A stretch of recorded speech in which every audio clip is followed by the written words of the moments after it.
It tickles my fancy. Okay. Goosies. I don't have hair. Oof. You got Marcos. That's not. Wait. Yeah, That's true. You do got me. Get over here, Marcos. Let me look at you. They don't want it. Tobin and Leroy, ready to deploy. Had to hit it with a little journalism, but that was a decoy. Better have about me, boy. Okay, Leroy and Tobin, hold to the show, man. Still to the stars with the show, and till then his half moon open. Sometimes go taste like a snowman. No proof, I'm alive better more than no proof. Like I always wanted him, I never hated him, I never traded him, and if I did, I never ever traded him. You know what is a star? Like another city, the driver's like Florida. Wish I could large, so many more. 10 in the more, never a bar. 10 in the more, 2 to the P. Nothing to you, but it's something to me. Handsome as ever and cute as can be. You can watch it on YouTube with view for free. This one time for the Twitch. This one time for the text. This one time for the phone line. Whole time wondering what they gonna do next. You know, I just wish you guys would stop the quibbling. Morning, everybody. And Tobin and Leroy here with you on FM 104.3 WQAM. Good morning, Brittney. How are you? Good morning. I'm good. How are you? I'm all right. I mean, I'm not that great. You know, the New York Knicks won again, and it's been a rotten, long, miserable offseason for the Miami Heat. I got to be honest with you. You know, like it was fun seeing Boston unravel. I mean, that was cool. You know, now they may trade Jaylen Brown for Giannis, and so like that's going to backfire on us. And, you know, I'm enjoying somewhat of James Harden being a bum, but I already knew that, so I don't need confirmation of that. It's just, I don't know. You know, I'm thinking to myself, I'm sitting here, Brittney, and it's May 22nd, and I got like another month before anything really happens with the Miami Heat, and I am tired of waiting. I mean, it is miserable right now. The offseason has felt incredibly long this year. Yep. And there's just nothing happening. I mean, probably nothing's going to happen because nothing ever does happen. But, like, you know, now I'm getting dragged through the mud with this, you know, Giannis buzz all over the place. And I was like thinking to myself, I'm like, why am I getting crazy with this? Like nothing's going to happen for a month anyway. A best case scenario is like we get a sweep in the finals and then we can get down to business. But like now all of a sudden the New York Knicks have won 9 in a row. Kill me. And it's like, you know, you got both teams. I mean, I think both teams in the West will beat the Knicks. But I don't know. I mean, like they're both injured. You just lost Jalen Williams. He's got that hamstring made of porcelain. You got Harper. I don't know what the hell. I think it's an adductor. That's not great. So, I mean, is the window opening here for the New York Knicks to actually win this championship? And that's terrible. I mean, they are probably the hottest team right now and the healthiest team. So it's not a great concoction for me. It's not good for my stress. And I don't like it. You know, it's a miserable life that I'm living right now, having to just, you know, eke by day as these series go by. And it's like, what joy do I have right now? Nothing. James Harden hate watching, which is like, you know, it's the lowest rung of joy there is. You know, it's like you can only squeeze that juice so much before you run out. It's like a desert out here, Brittney. I mean, it's also like you already know he's a bum. So it's like you're just reaffirming everything that you've already felt. So it's not as satisfying. You almost feel bad. Yeah, I almost feel bad. It's like, you know, it's like sometimes there are bums who like don't even put in the work, but there are some bums you feel bad for. You're just like, I need to give this guy a sandwich and a 20 spot. You know, and it's like James Harden stinks so bad. It's like shooting fish in a barrel at this point. And so now I got to deal with the New York Knicks getting the Josh Hart game of all games. And it's just miserable. And what do I have? I have Wayne Ellington coaching the summer league. Nothing. Yes. And that's not disrespect to Wayne Ellington. I mean, I hope that didn't come out that way because I like Wayne Ellington. He's going to do a fine job. I don't know who he's going to even coach. I mean, Kaspars Yakachonas probably. And I got Lithuanian basketball. I don't even have Lithuanian basketball for 6 weeks. You know how long it is to wait for Lithuanian basketball? It's a terrible thing that I have going on right now. And don't even get me started on the only actual sports in town that's happening right now. Dude, I mean, these Marlins, they you know, to start off the week the way that they did, so high, and you smoke the Braves 12-0, and then you voluntarily shoot yourself in the foot for 2 straight games, and then you're like, we'll catch momentum back. It's like, no, you won't. You won't. And so they lose yesterday to the Braves 9-3. Sandy got batted around. I mean, the only good piece of news is Kyle Stowers decided to show up to this. Hey, Kyle, thank you. Thank you for showing up to the season, dude. It's been nice. Where the hell you been? Where the hell has Kyle Stowers been? You know, this is crazy. This guy was an all-star last year. You know, we were talking $100 million, or he was talking $100 million extension in the offseason, and he hits a couple of ding-dongs last night, finally. You know, was the only offense for the Fish. But, like, where the hell has he been? It's almost like one of these things where I haven't even gotten to even enjoy. It's like, oh, yeah, what's Kyle Stowers going to do for the Fish this year? We were sitting here wondering, like, oh, the Marlins are going to flip him. Flip him for what? So it's nice of him to show up. But, you know, I think the Marlins chickens have come to roost on this team. You know, they got some nice pieces, but they're too inconsistent. They're too young, and they do things too stupid. Mostly their management. Yeah, the management has been interesting, to say the least. Yeah. I just don't understand it. This idea that you're sitting here getting too cute every game. Now, look, objectively, the Braves are a better team. I mean, they've really smacked you in the teeth now for like the last forever. But, you know, don't tease me with a good time to start the week winning 12-0. And then all of a sudden, you know, you don't even look like you belong on the same field with the team. Makes no sense. So it doesn't make any sense. Yeah. And Bob says the manager might be handcuffed by Bendix's calculator. No. I'm sure he is. I'm sure that's part of it. I'm sure that's part of the reason Clayton McCullough got hired in the first place. It's like, hey, will you listen to numbers? And he's like, sure. And now they just, you know, but there's got to come a point where even Clayton McCullough looks up there and he goes, hey, calculator boy. You think we could slow down a little bit? This doesn't relate to yesterday. You know, yesterday Sandy got knocked around. Not a fine effort from him. You know, you're going to have some stinkers. He's been a little bit up and down ever since his incredible start. But, you know, and so I got nothing. What do I have right now? Malik Willis hope trafficking? There's not even spring football. There's also the Mets are coming into town this weekend. So that could be a really good thing or a really bad thing. Yeah, it could be. Because, like, I do hate that team. And is Tommy Hutton on the call this week? Do we know? Because he always makes bet broadcast better. I honestly have no idea. I'll have to find that out. Tommy Hutton will always Tommy Hutton mocking the Mets fan will always be something near and dear to my heart. But yeah, man, this you know, it's so weird that the Marlins every single time that they feel like they have an opportunity to just like, hey, you want to take some attention, some sports from the South Florida sports, so you want to get a little attention, and they're just like, nah, no thanks. No, we're good. It's like, well, all right, you're gonna just blow this opportunity here. And then I feel bad because, like, I think guys like Otto Lopez and I think guys like Xavier Edwards and Liam Hicks are probably looking around being like, man, you know, it'd be nice not to play with Christopher Morel today, but they keep putting him in the lineup. Crazy.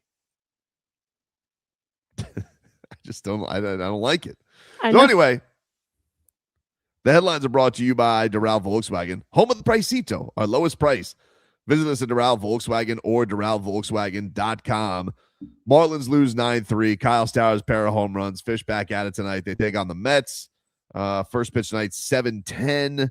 And the Marlins will have Eury Perez. Oh, Jesus. Eury Perez is on the hill tonight. Great. He's had an awesome season. That'll ease my pain. 100-mile-an-hour meatballs coming the Mets' way today. Ricardo wants to know where this is. Leroy's off today. Leroy is with Snitchy Mouse for some great honors. She is about to graduate. Everybody's starting to wind down the days of school here. Yesterday, my daughter had her middle school graduation. Their finishing ceremony.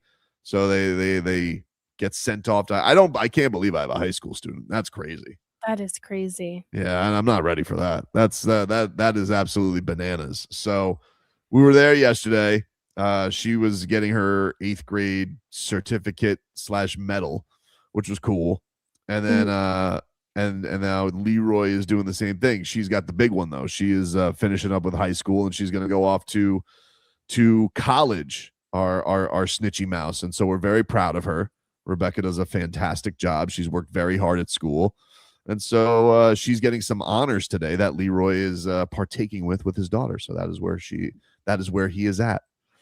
So congratulations to the Horde household. We love them. That's where they're at today, and they will have today off. I know it is insane. I don't know, insane Jennifer, high school student. What the hell happened? It was just a blink of an eye ago. It was kindergarten. I know. Time is a thief. Time is a thief. And you want to know what else is a thief? The New York Knicks thieving me of joy.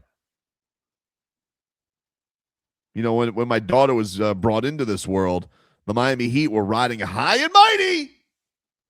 And now look at you. Celtics win a championship. The New York Knicks might win a championship. What do I got? Rumors and fodder. I don't really know where to yell at 601 Biscayne Boulevard from where I'm at. You're kind of far, so just like.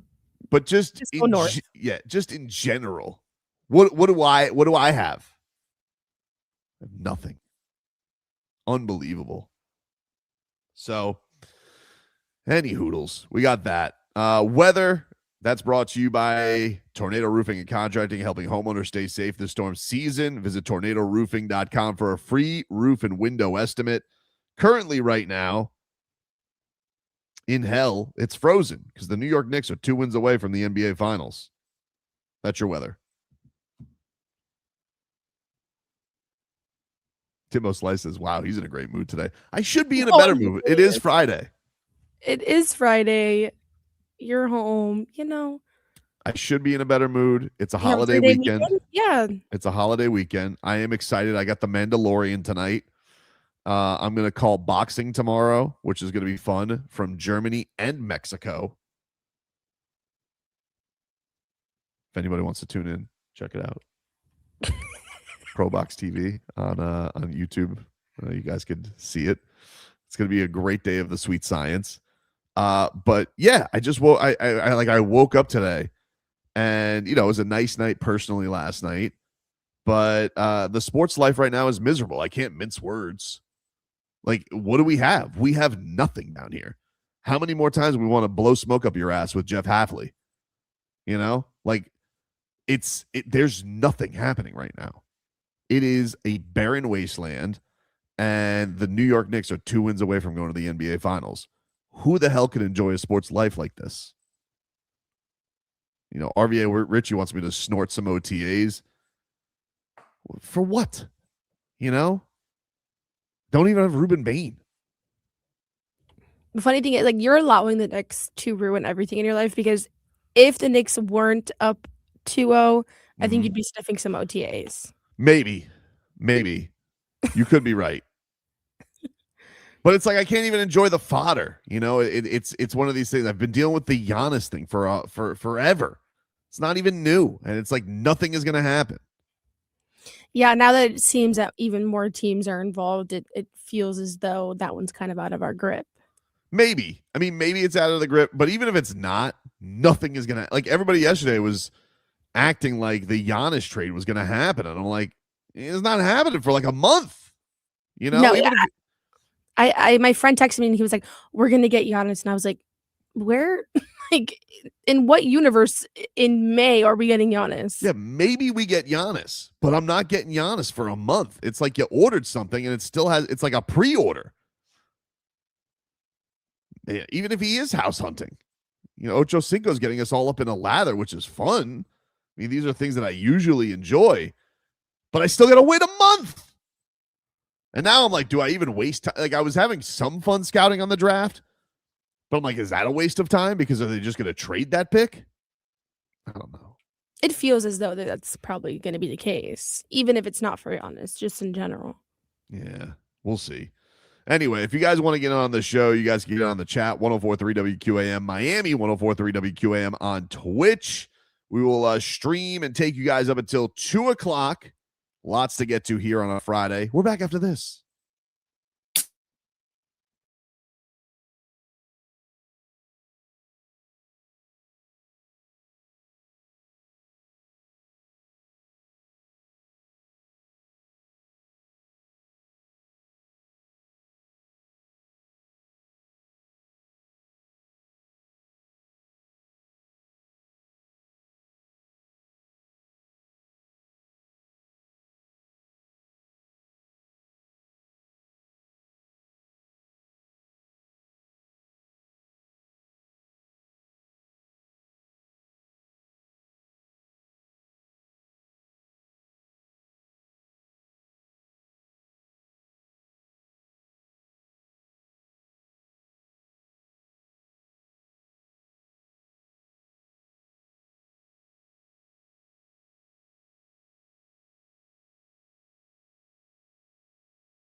All right, welcome back, you rascals. It's Tobin and Leroy here with you on FM 104.3 WQAM. Leroy out today. Cigar lovers, we got a chance for you to win sold-out VIP tickets to Drew Estate's Florida Barn Smoker this November. Throughout the day, you'll enjoy premium and VIP cigars, curated food and beverage experiences, food trucks, drinks, and more. To be eligible, enter now at WQAM.com/contest. You must be 21 plus to enter and attend. Valid ID required at event registration. Leroy's out today, enjoying some time with the fam. Big week coming up for the Horde household. Brittney is here today.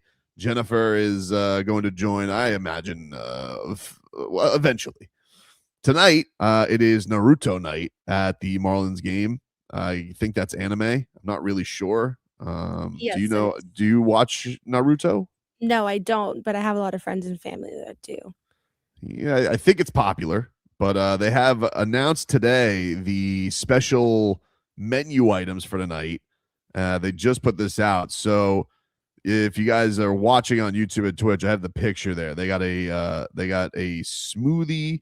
They have an alcoholic beverage and then some kind of a donut. The drink that they have there is a hidden leaf sake spritz.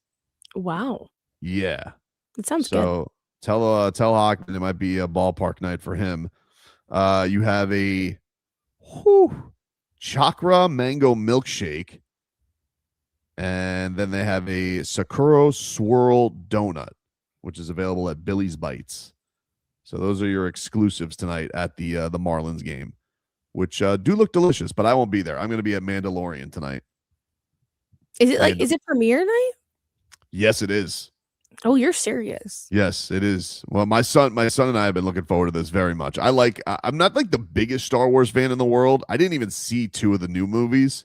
I remember we went to see how was it, the last Jet? Whatever the last one was. I went to see that with Robbie, Beast, and Leroy. We went to see that, but I had no idea what was going on because I didn't see the other 2.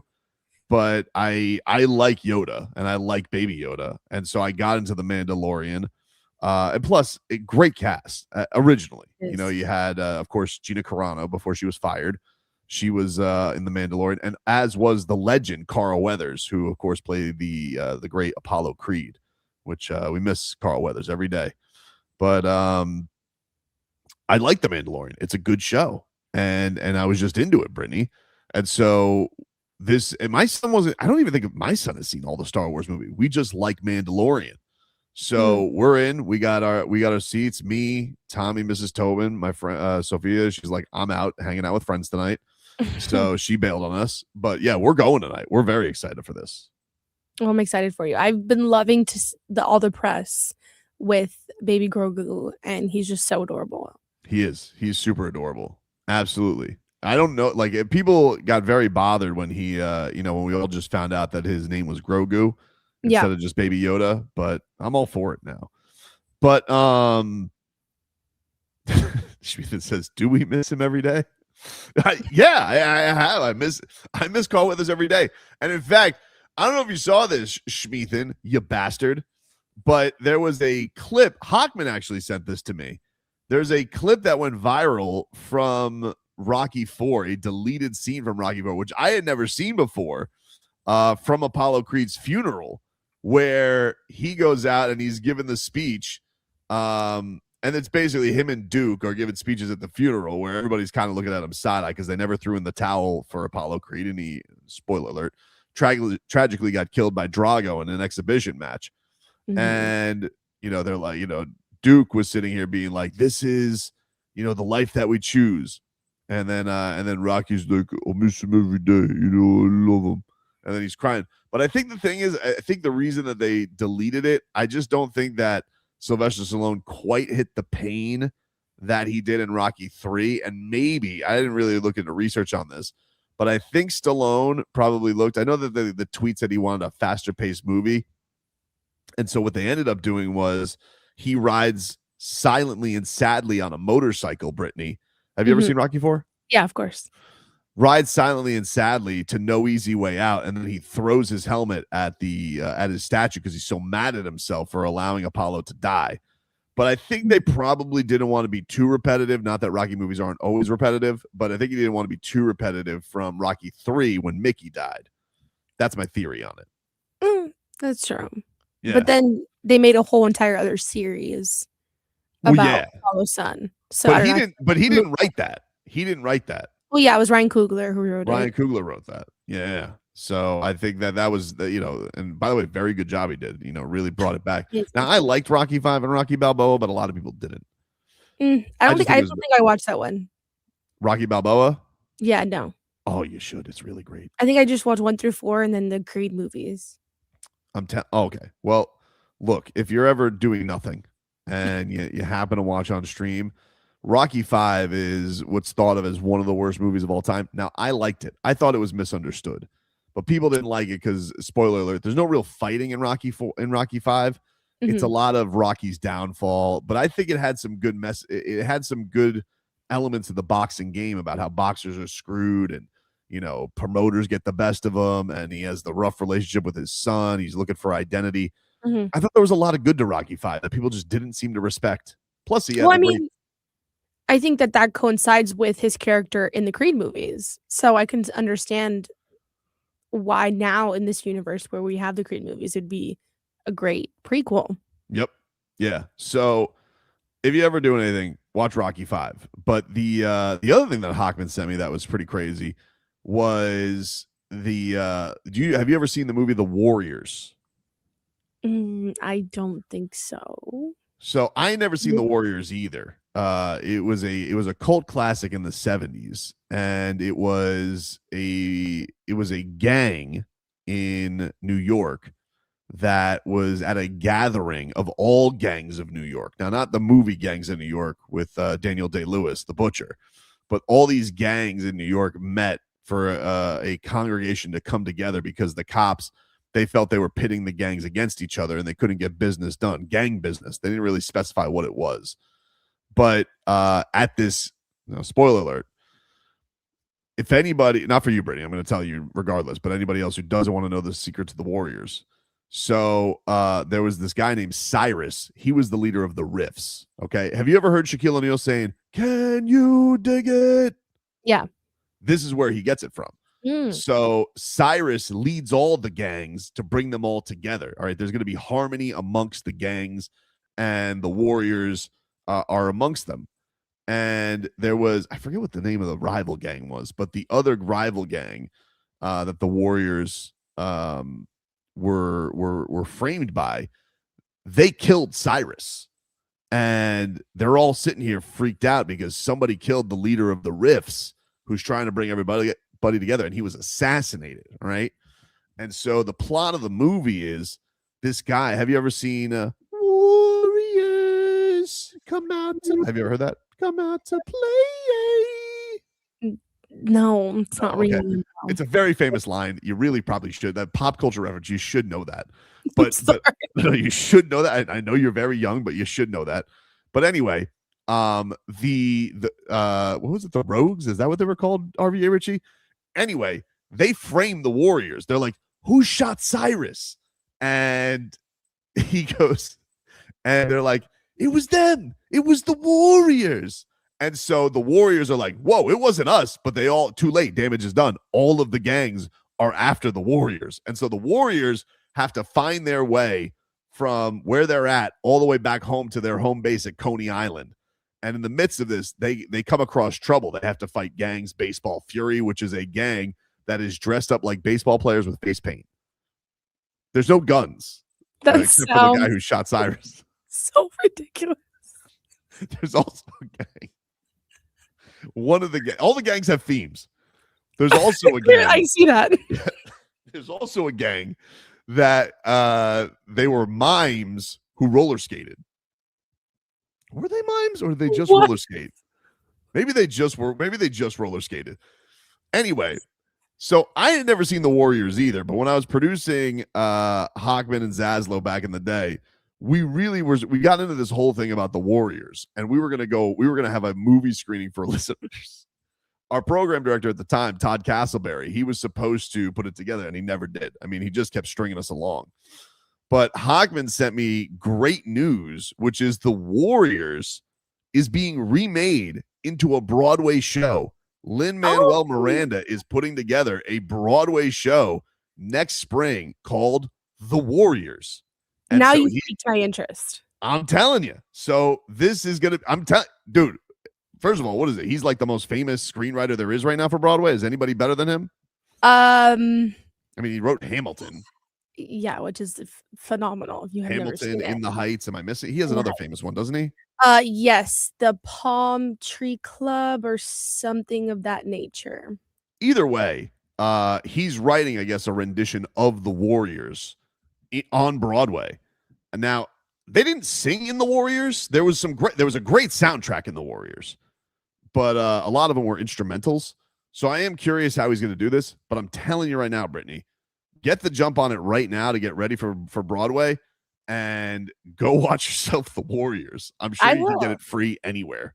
You might be free on. I try to go to I go to see a Broadway show at least once a year now. So I'm so down. I'm here for it. And I love Lin-Manuel Miranda. Yeah, I don't know who he's gonna play in this. I imagine play anybody. Yeah, I imagine he's gonna be on the Warriors, I would assume, but I'm not sure. Anyway, I want to get to this. So Ohio State fans are freaking out because somebody said something about their precious Jerimiah Smith. And I think Canes fans are going to like what has had to be said. So we'll take a break. Back after this.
All right, welcome back, everybody. It's Tobin and Leroy here with you on FM 104.3 WQAM. Machine Gun Kelly fans, we're giving away tickets to see his Lost Americana show with Wiz Khalifa on May 27th at I Think Financial Amphitheater. For your chance to win, go to WQAM.com/contest. This is a live nation show. So we got that online contest. And then coming up next hour, we got a call-in contest as lead singer of Paramore, Haley Williams, highly recommended by Jennifer, is bringing her The Haley Williams Show tour to I Think Financial Amphitheater in September. As you guys can win tickets, just be listening at 11:20 for your chance to win. This is a Live Nation show. Haley Williams at the I Think Financial Amphitheater coming your way. The Miami Marlins, they'll start a series with the Mets tonight at 7:10 after losing 3 out of 4 to the Atlanta Braves. We got game 3 of the Western Conference Finals coming up as the Spurs and Thunder are even at 1 game apiece. And so you'll get that game tonight. That's at 8:30 p.m. That as the series shifts to Texas. San Antonio is a 1.5-point favorite tonight. And then Cleveland will get to host the Knicks for their little stint. Game 3, they're down 0-2 to New York after yesterday's loss, and certainly need that win to keep their season alive. Meanwhile, on the ice, the Canadiens came out and beat the holy hell. The only good thing that happened to me in sports yesterday was that rat bastard Rod Brind'Amour and his stupid Carolina Hurricanes going out there and getting absolutely smoked by Montreal. They beat them 6-2. Absolutely put it on them. And I'm telling you, there's something about this rink rust that could be a problem, especially for a bum coach like Rod Brind'Amour. I mean, this guy doesn't know what the hell hit him yesterday. So they're down 0-1 to start that series. And then you got tonight, game 2 between Vegas and Colorado at 8 o'clock. Vegas is up in that series 1-0. So we got that to look forward to. But I want to get to this. Brittney, thankfully, Leroy's not here today. That came out wrong. Yeah. Thankfully, he's not here today to rain on this parade, okay? Because one good thing about you being here without Leroy is we can bask in some Canes propaganda. And this was on Greg McIlroy's show, former Alabama quarterback.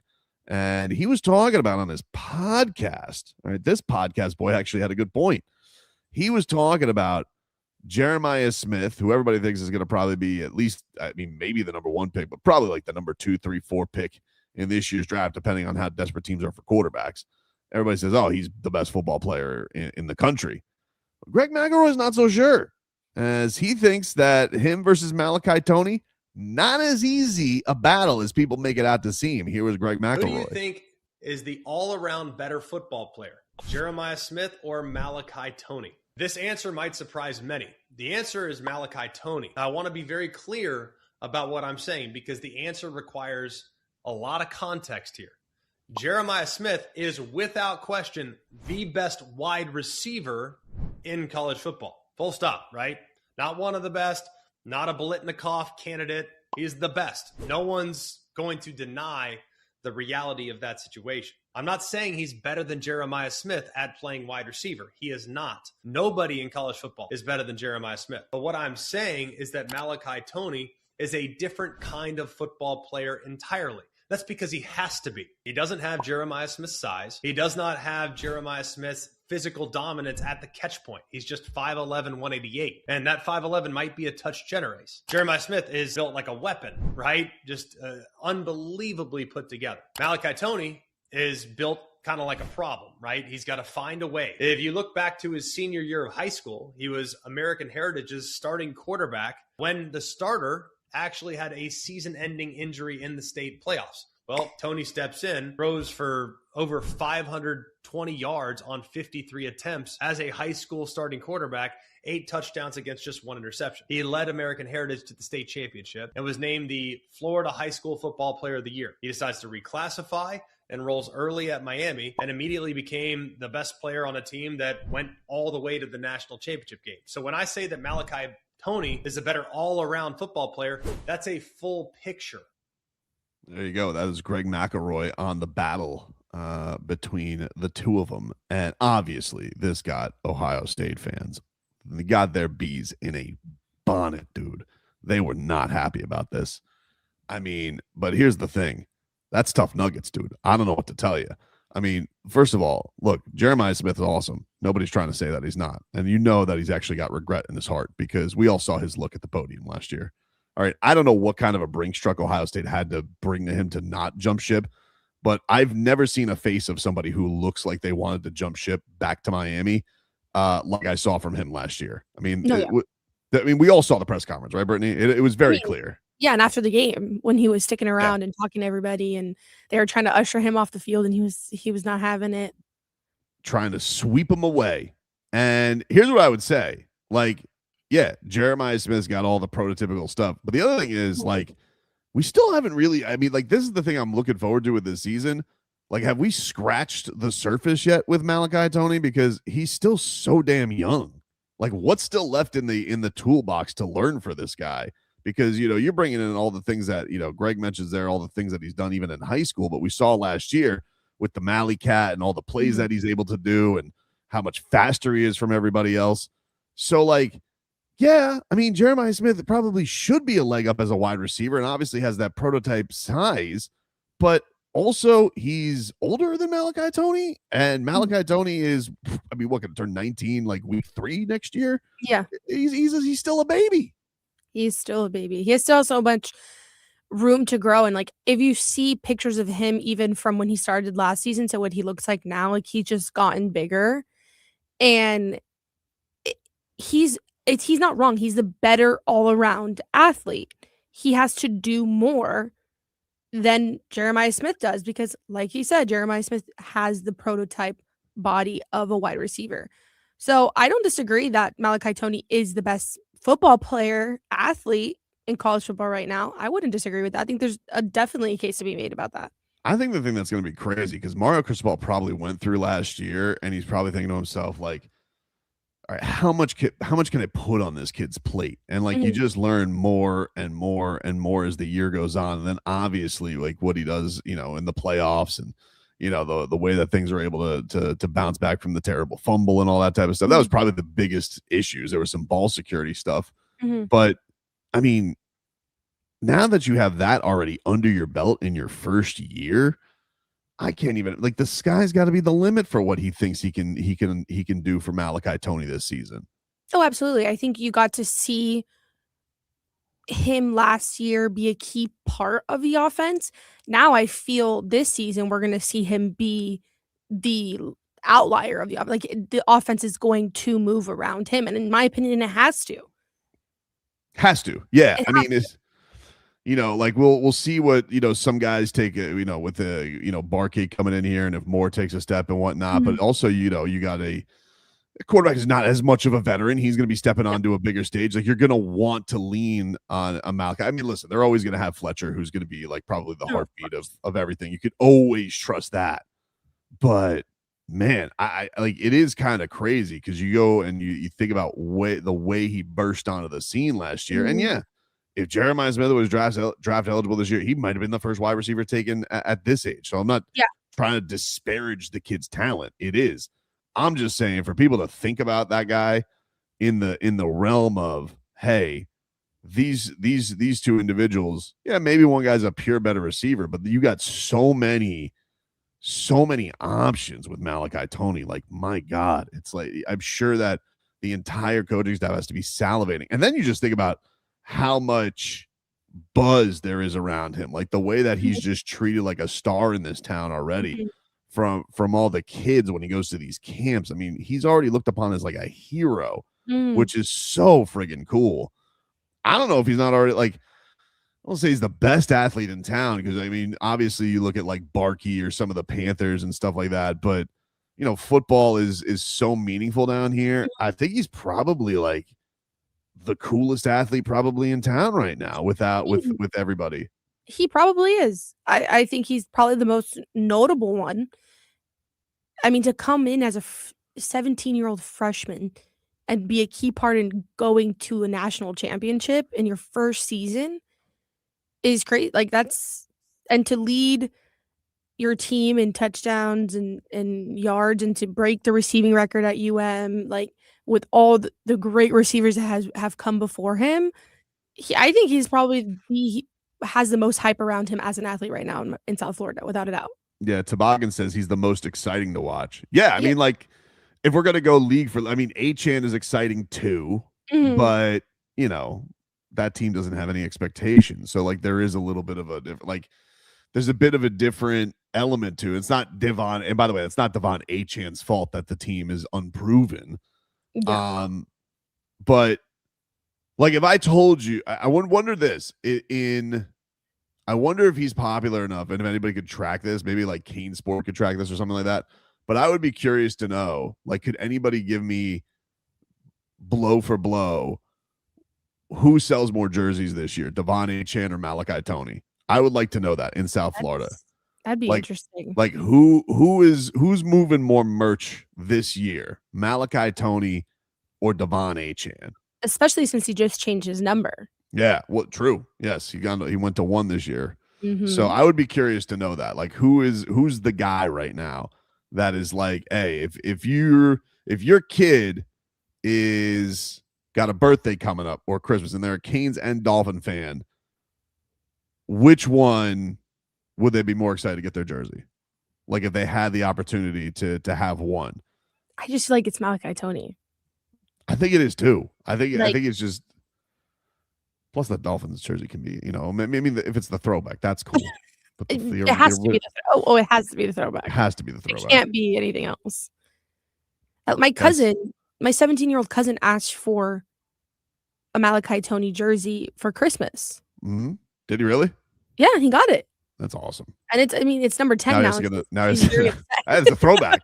That's a throwback. You got to keep that one too. You got to keep that one too, because when people can you bring me back a number 1 jersey? And I'm like, yes, I'll bring Heat Lifer says Achane all day. I mean, look, baby, he's one of the best running backs in the league. I'm not trying to disrespect Devon Achane. He's awesome. And I think bar none, he's the guy on the Dolphins everybody wants. Like, I don't even know. It's probably him and Willis right now are the most popular jerseys amongst Dolphins. But I don't know, because look, if you're a Heat fan, odds are you have a Bam jersey already, I would guess. I would guess that everybody who is a Heat fan, I mean, Bam's played for the Heat for 7-8 years, so I'm pretty sure that, you know, I know the Heat will always come out with a Vice jersey, which is awesome. But yeah, I don't know. I think he's the guy right now. Barkey's been around forever, so if you have a Panthers sweater, you probably have him already. Kachuk too. I hope Bob jerseys don't become a throwback. That's another story for another day. But I don't know. I think he's the dude right now. I think he's the guy. You gotta get Tommy a Malachi Toney jersey. I might. Well, he likes the Canes more than the Dolphins. Like, that's fair. That's because we watched that. Like, he loved that run last year. We were watching every one of those games. So he's more into the Canes than the Dolphins right now, which is that's what winning does. I don't know. I mean, spoiler alert to everybody. You know, everybody out there who doesn't raise kids. Kids like goats and kids like wins. That's what they like. You know. Now, you got to teach your kids lessons every now and then, all right? So I'm not going to let my kid go be like a Knicks fan or anything like that. He'd have to go live outside. But he's going to still tell me out.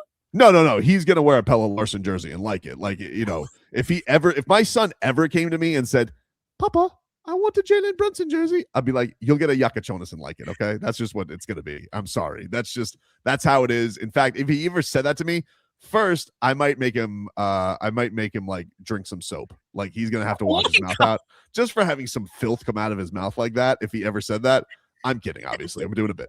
But seriously, if he did, first, after I picked my heart up off the floor, I'd say, get the hell in the car, because we're going down to the Heat store and we're getting a Yakachonis jersey. All right, because I don't want to hear any nonsense like that. All right, and even if he's just like, I can't even say Yakachonis, then I'll get him a throwback Hardaway. But I'm never, ever, ever, ever, ever, ever going to be okay with him saying that I want a Jalen Brunson jersey. Never even a Steph. He loves Steph Curry. If he came to me, he's like, "Hey, I want a Steph Curry jersey," I'd be like, "Okay, move to San Francisco. I don't know what to tell you." And he loves Steph Curry. He loved GOAT. He's like, "Oh, because we were listening to Hogman and Crowder the other day, and they were doing Mount Rushmore stuff." He goes, "Yeah, Steph Curry's on my Mount Rushmore." I said, "It's cool." He went Dwayne Wade. He went Steph Curry. He went Wilt. I'm like, Wilt? I'm like, you're 10. He's far removed from that one. He just said Wilt because we were talking about the Bam Adebayo, and then he goes Bam Adebayo, and because we were talking about the whole 83 thing. Yeah. And then he and he's like, yeah, is it okay that Steph Curry's on my Mount? I was like, yeah, you Steph Curry be on Mount Rushmore, but you're not wearing his jersey. You're not in wearing my his house. jersey. No, How you're about not wearing Wemby? Wemby? Yeah. What if he wants a Wemby No, jersey? no, he's not. Unless Wemby forces his way to the Heat. No, he's not getting a Wembanyama jersey. Get the hell out of here. No, you'll get a Kel'el Ware jersey and you'll like it. That's what he's gonna wear. You have comps for everyone. Yeah, I'm not gonna. No, he's not getting a Wembanyama jersey. Like, Not think in my about it. house. Wemby and SGA are probably like his LeBron. Oh, okay. What a sad time if that's the case. No, I mean it's true though. He's growing up in a world where that's the case. Those are going to be the LeBrons of his generation. Yeah, cool. Listen to me. If he asks for an SGA jersey, I mean that to me is just like a crime against me. So what he's going to do is he's going to apologize to me. Then I'm either going to get him a throwback Udonis Haslem jersey, a D Wade, or if I really am feeling froggy, I'll just go out there and get him a Jaime Jaquez jersey. All right, and he can just go with that. But there's no way in hell I'm buying him an SGA jersey. You crazy? Anyway. Malachi Toney, yes, he is awesome. Great take, Greg McIlroy. Love it, dude. We'll take a break, get you caught up with your headlines. We're back after this.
All right, welcome back, everybody. Tobin and Leroy here with you on FM 104.3 WQAM. Happy to be with you here on a Friday. We'll give away those Haley Williams tickets later on this hour, but let's get to our headlines, which are brought to you by Doral Volkswagen, home of the Pricito, our lowest price. Visit us at Doral Volkswagen or DoralVolkswagen.com. As the Miami Marlins, they lose to the Atlanta Braves 9-3 yesterday. The Marlins did get some pop yesterday from the left-hand side. They were permitted to play baseball because a right-hander was on the hill. So very good, very nice of the Marlins to do that. Otherwise, if you're lefty and you play for the Marlins and a lefty's on the hill, sorry, you're not allowed to play baseball.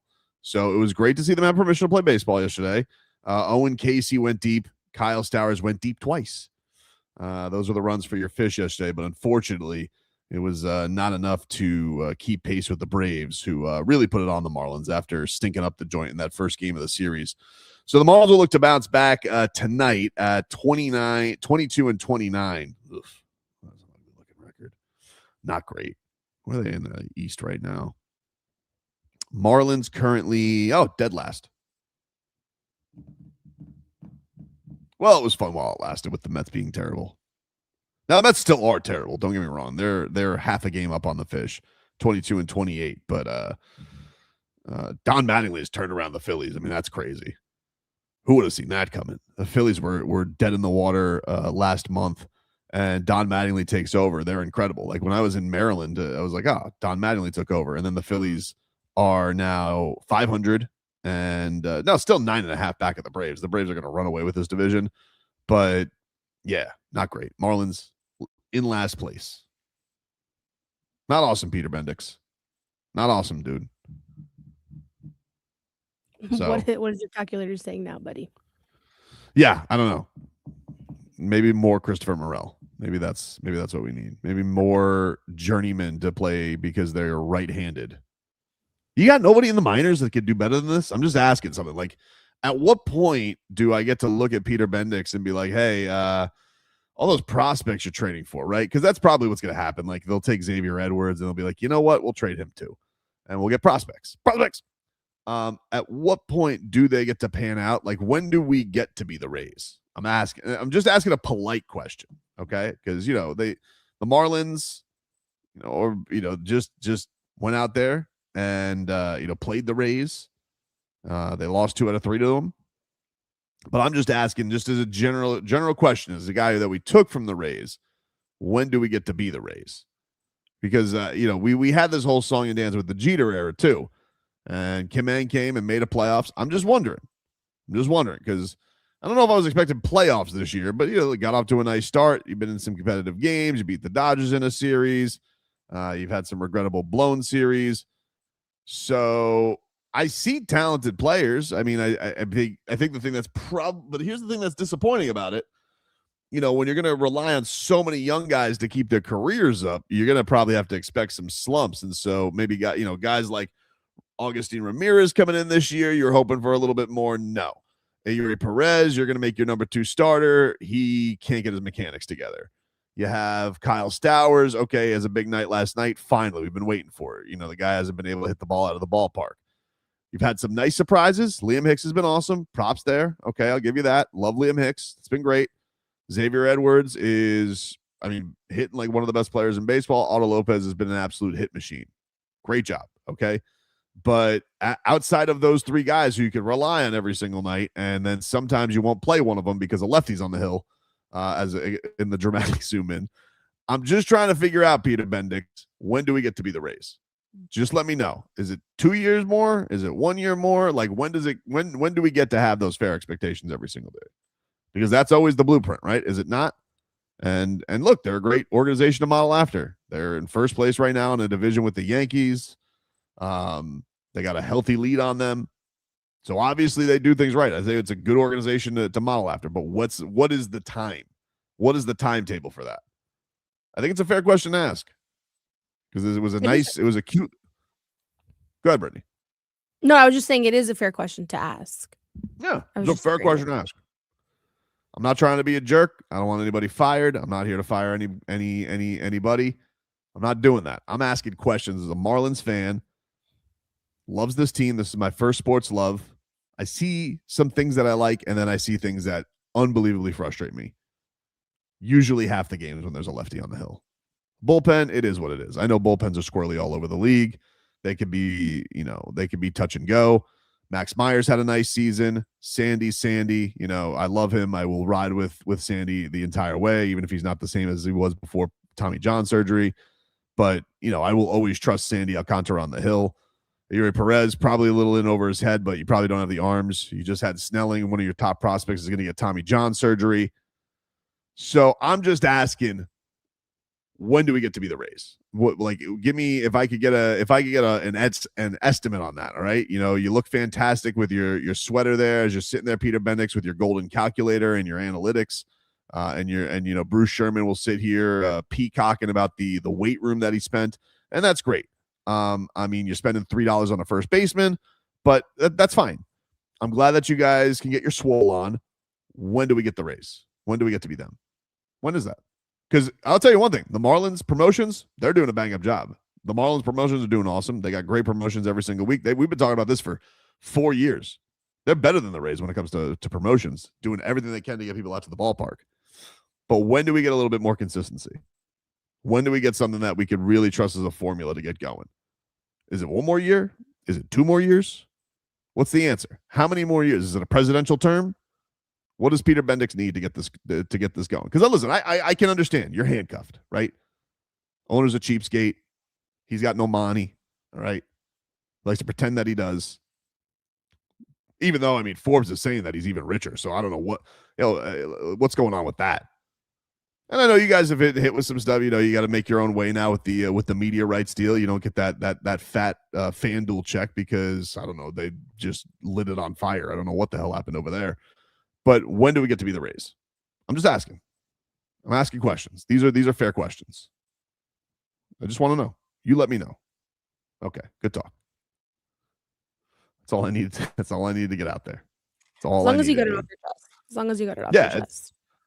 It's all I need. It's just a little bit of thought.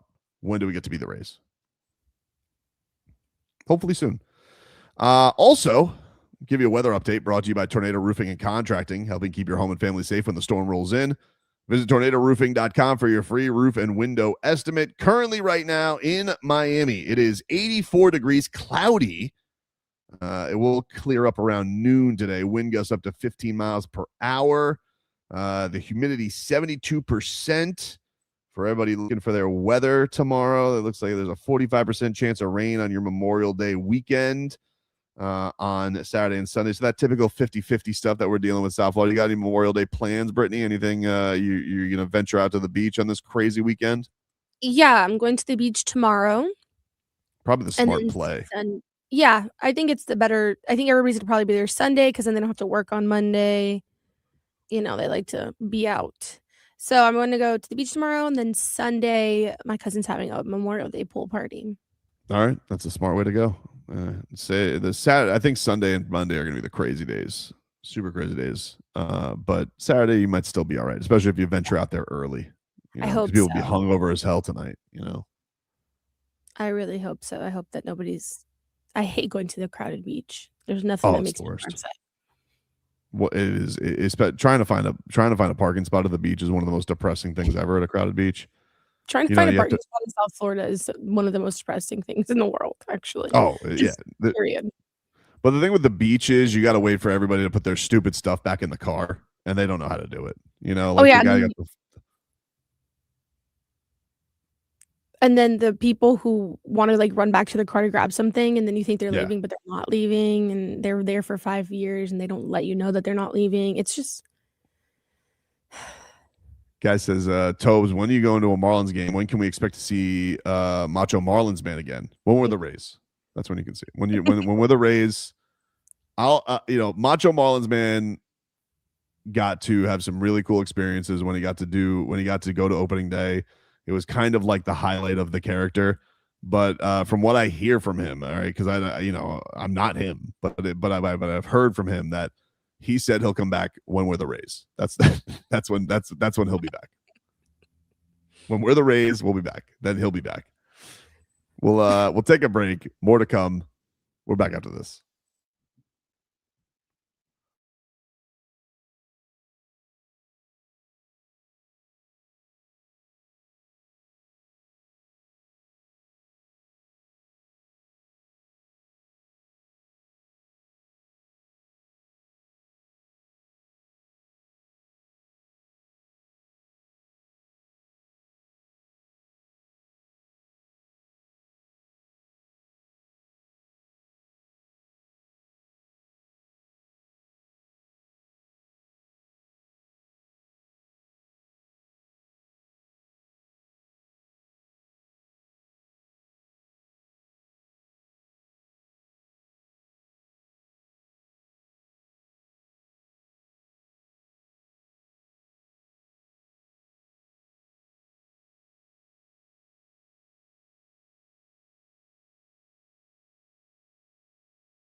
All right, welcome back, everybody.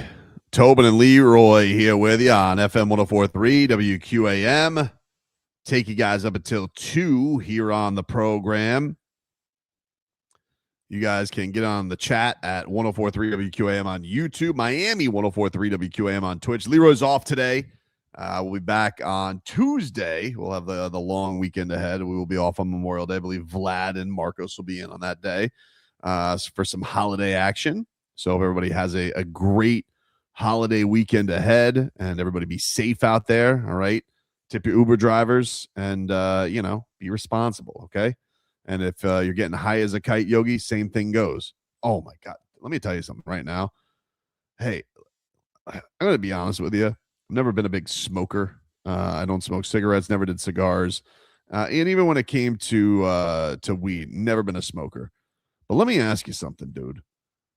Do any of you own Axe body spray when you get high as a kite, Yogi?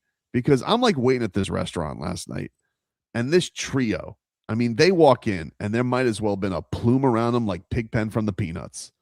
And it just smelled high as a kite, Yogi. And I'm just like, dude, you got no Axe body spray in that hot box of yours? What's going on there? It blows my mind that you like. Do you not smell yourself? Yeah, it's not it's not a pleasant smell. It's not a pleasant smell. And I don't know that adding Axe on top of it is gonna help. It can't hurt. It can't hurt to at least try. I'm trying to smell Italian food right now, and it's like, holy crap. It is. I'm like, are you? I'm like, do you? We're sitting there, we're waiting for a table. I'm like, do you smell you? No, that's what I want to know. Is like, do you enjoy that being your aroma, or are you oblivious? I don't judge. I'm fine with anybody doing whatever as long as we do it safe. But I'm like, do you smell you? You know, and they're all, you know, they all look like they watch Naruto. They're all kids. You know, they're probably like just they're all just they look like they just watched a binge of anime. And they came over here and they hotboxed in their car and they're like, let's go get some pasta. But Brittney, I was like sitting, I was like, holy Christ. Oh, you're going to get contact high. It's crazy. I'm like, I'm just like, do you smell you? I'm convinced that they're nose blind. I don't know how you consciously do that. It's an insane thing. I don't know. I mean, maybe slip a gummy and you could just keep the smell going for a little bit. But that was, they have the vapes now that don't smell like anything. I think some of them like it old school still, you know? No, I understand. I get it, I guess. You know, people Stolen McGrip says I cringe so hard with Tobin mispronouncing Naruto, and I don't even watch it. I don't know how to say it. Naruto. I'm sorry. Yeah. I apologize, Naruto fans. My bust. Tyler Herro yesterday, he posted and deleted on social media something. So, you know, it's summertime. This is like it's like the Masters. Tyler Herro being cryptic on Twitter is a tradition unlike any other. And he posted yesterday, young and restless. He doesn't tweet very much. And it was up there. And then it wasn't. It was gone. I don't know what he means by that. I don't know if you just want. Do you not find that obnoxious? That he is a cryptic tweeter? That any athlete is a cryptic tweeter, but then they can't like stand 10 toes down on it, so they always delete it? I don't even know what he means. But that's the thing is like, I don't even know. I was like, I always feel like it's a song, you know? But I don't know. I was like, what the hell is young and restless? I don't think he's referring to the soap opera. So I don't know what he means by that, young and restless. And then he just goes away. I thought Tyler Herro was at his peak 3 years ago in the Damian Lillard summer, where he's like, well, I'll see you all next year for another summer of trade rumors. And I thought that was actually funny because he is always in trade rumors. But I almost feel like there's part of him that I think he kind of wants to get traded. I think he's ready to go somewhere else. I think he likes it down here. I think he loves living in Miami.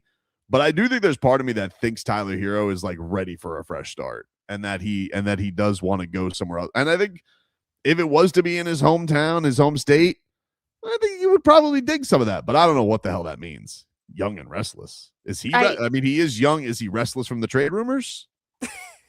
Is he restless? Is what's keeping him up at night that he's gonna get traded? What is it? I looked up to see because Drake's album just dropped, so I'm like, okay, like maybe there's some sort of Young and Restless reference in a Drake song. Nope, nothing. No, nothing. Couldn't Does find anybody have a anything. song named Young and Restless? Is that like because that's what I always lean to, is it's got to be a lyric for something. But then if it's a lyric, I don't know why you would delete it. I'm not super hip and savvy, so give me 1 second. All right, but you're young. You're supposed to be in on the pop culture. I am in the pop culture, but the thing is that when it comes to rap music or things like that, I might as well be a 40-year-old man. Sexy Sauce No, says this on you. Sexy Sauce says it's from Marty Supreme. All right. Well, then why delete it? I don't know. But he is certainly in the midst of all this this trade rumor stuff. I saw Bobby Marks on ESPN today. He wrote about the Norman Powell contract. We had Bobby Marks on the program a couple weeks ago. He came on and he was talking about some of the moves that are out there and offers that he'd give to some of the players. And he said for Norman Powell, he said he would offer, he wrote, the deal I'd offer, 3 years, $65 million with a team option in the final season. So essentially a 2-year deal with a 3rd-year option. But he said with a starting salary of $20 million, might be able to re-sign Powell, swing a trade with Giannis Antetokounmpo to retain enough flexibility to fill out their depth using their $15 million mid-level exception. He says best fit, Miami. A blockbuster Antetokounmpo trade would play a role in the next contract for Powell. In that scenario, Miami takes back more salary in the deal. The first apron is triggered. Miami is currently $35 million below the threshold, with the figure including its first-round pick and Tyler Herro's $2.5 million unlikely bonuses. Powell's averaged a career-high 21.7 points, but saw that slip to 17.5 after the All-Star break. Last season, the LA Clippers Powell averaged 24.2 points before the break and 14.4 after, and he missed a combined 24 games after the break in both seasons. I got to be honest with you. A multiple year deal like that with Powell, like 2 years is tolerable, but it does scare me. I mean, like that is a trend for a guy with, and I like Norman Powell. He was about the right stuff this year. He had a really great start to the season. And in a lot of ways, Tyler Herro, when he was young and restless and injured in the first half of the season, Norm was the guy, and he did a really good job. The fit between both of them was god-awful this year. I mean, what a terrible experiment that was for the Miami Heat. I don't necessarily blame anybody for that from the front office, because I look at it this way. The Miami Heat get called up by the LA Clippers. They get offered a near all-star in Norman Powell for slow-mo and Kevin Love. What are you supposed to do? Say no to that deal?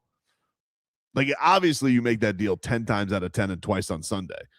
But everybody saw this coming from the start of the season and being like, are Norman Powell and Tyler Herro going to be a fit? And even at the end of the year, Spo's sitting here being like, yeah, they're different players. They're that works. And I don't know. Maybe I'm crazy. Maybe it's because I saw them lose a gazillion games playing together in a row. I don't see it. You could tell me theoretically things are a fit, but they just aren't a fit.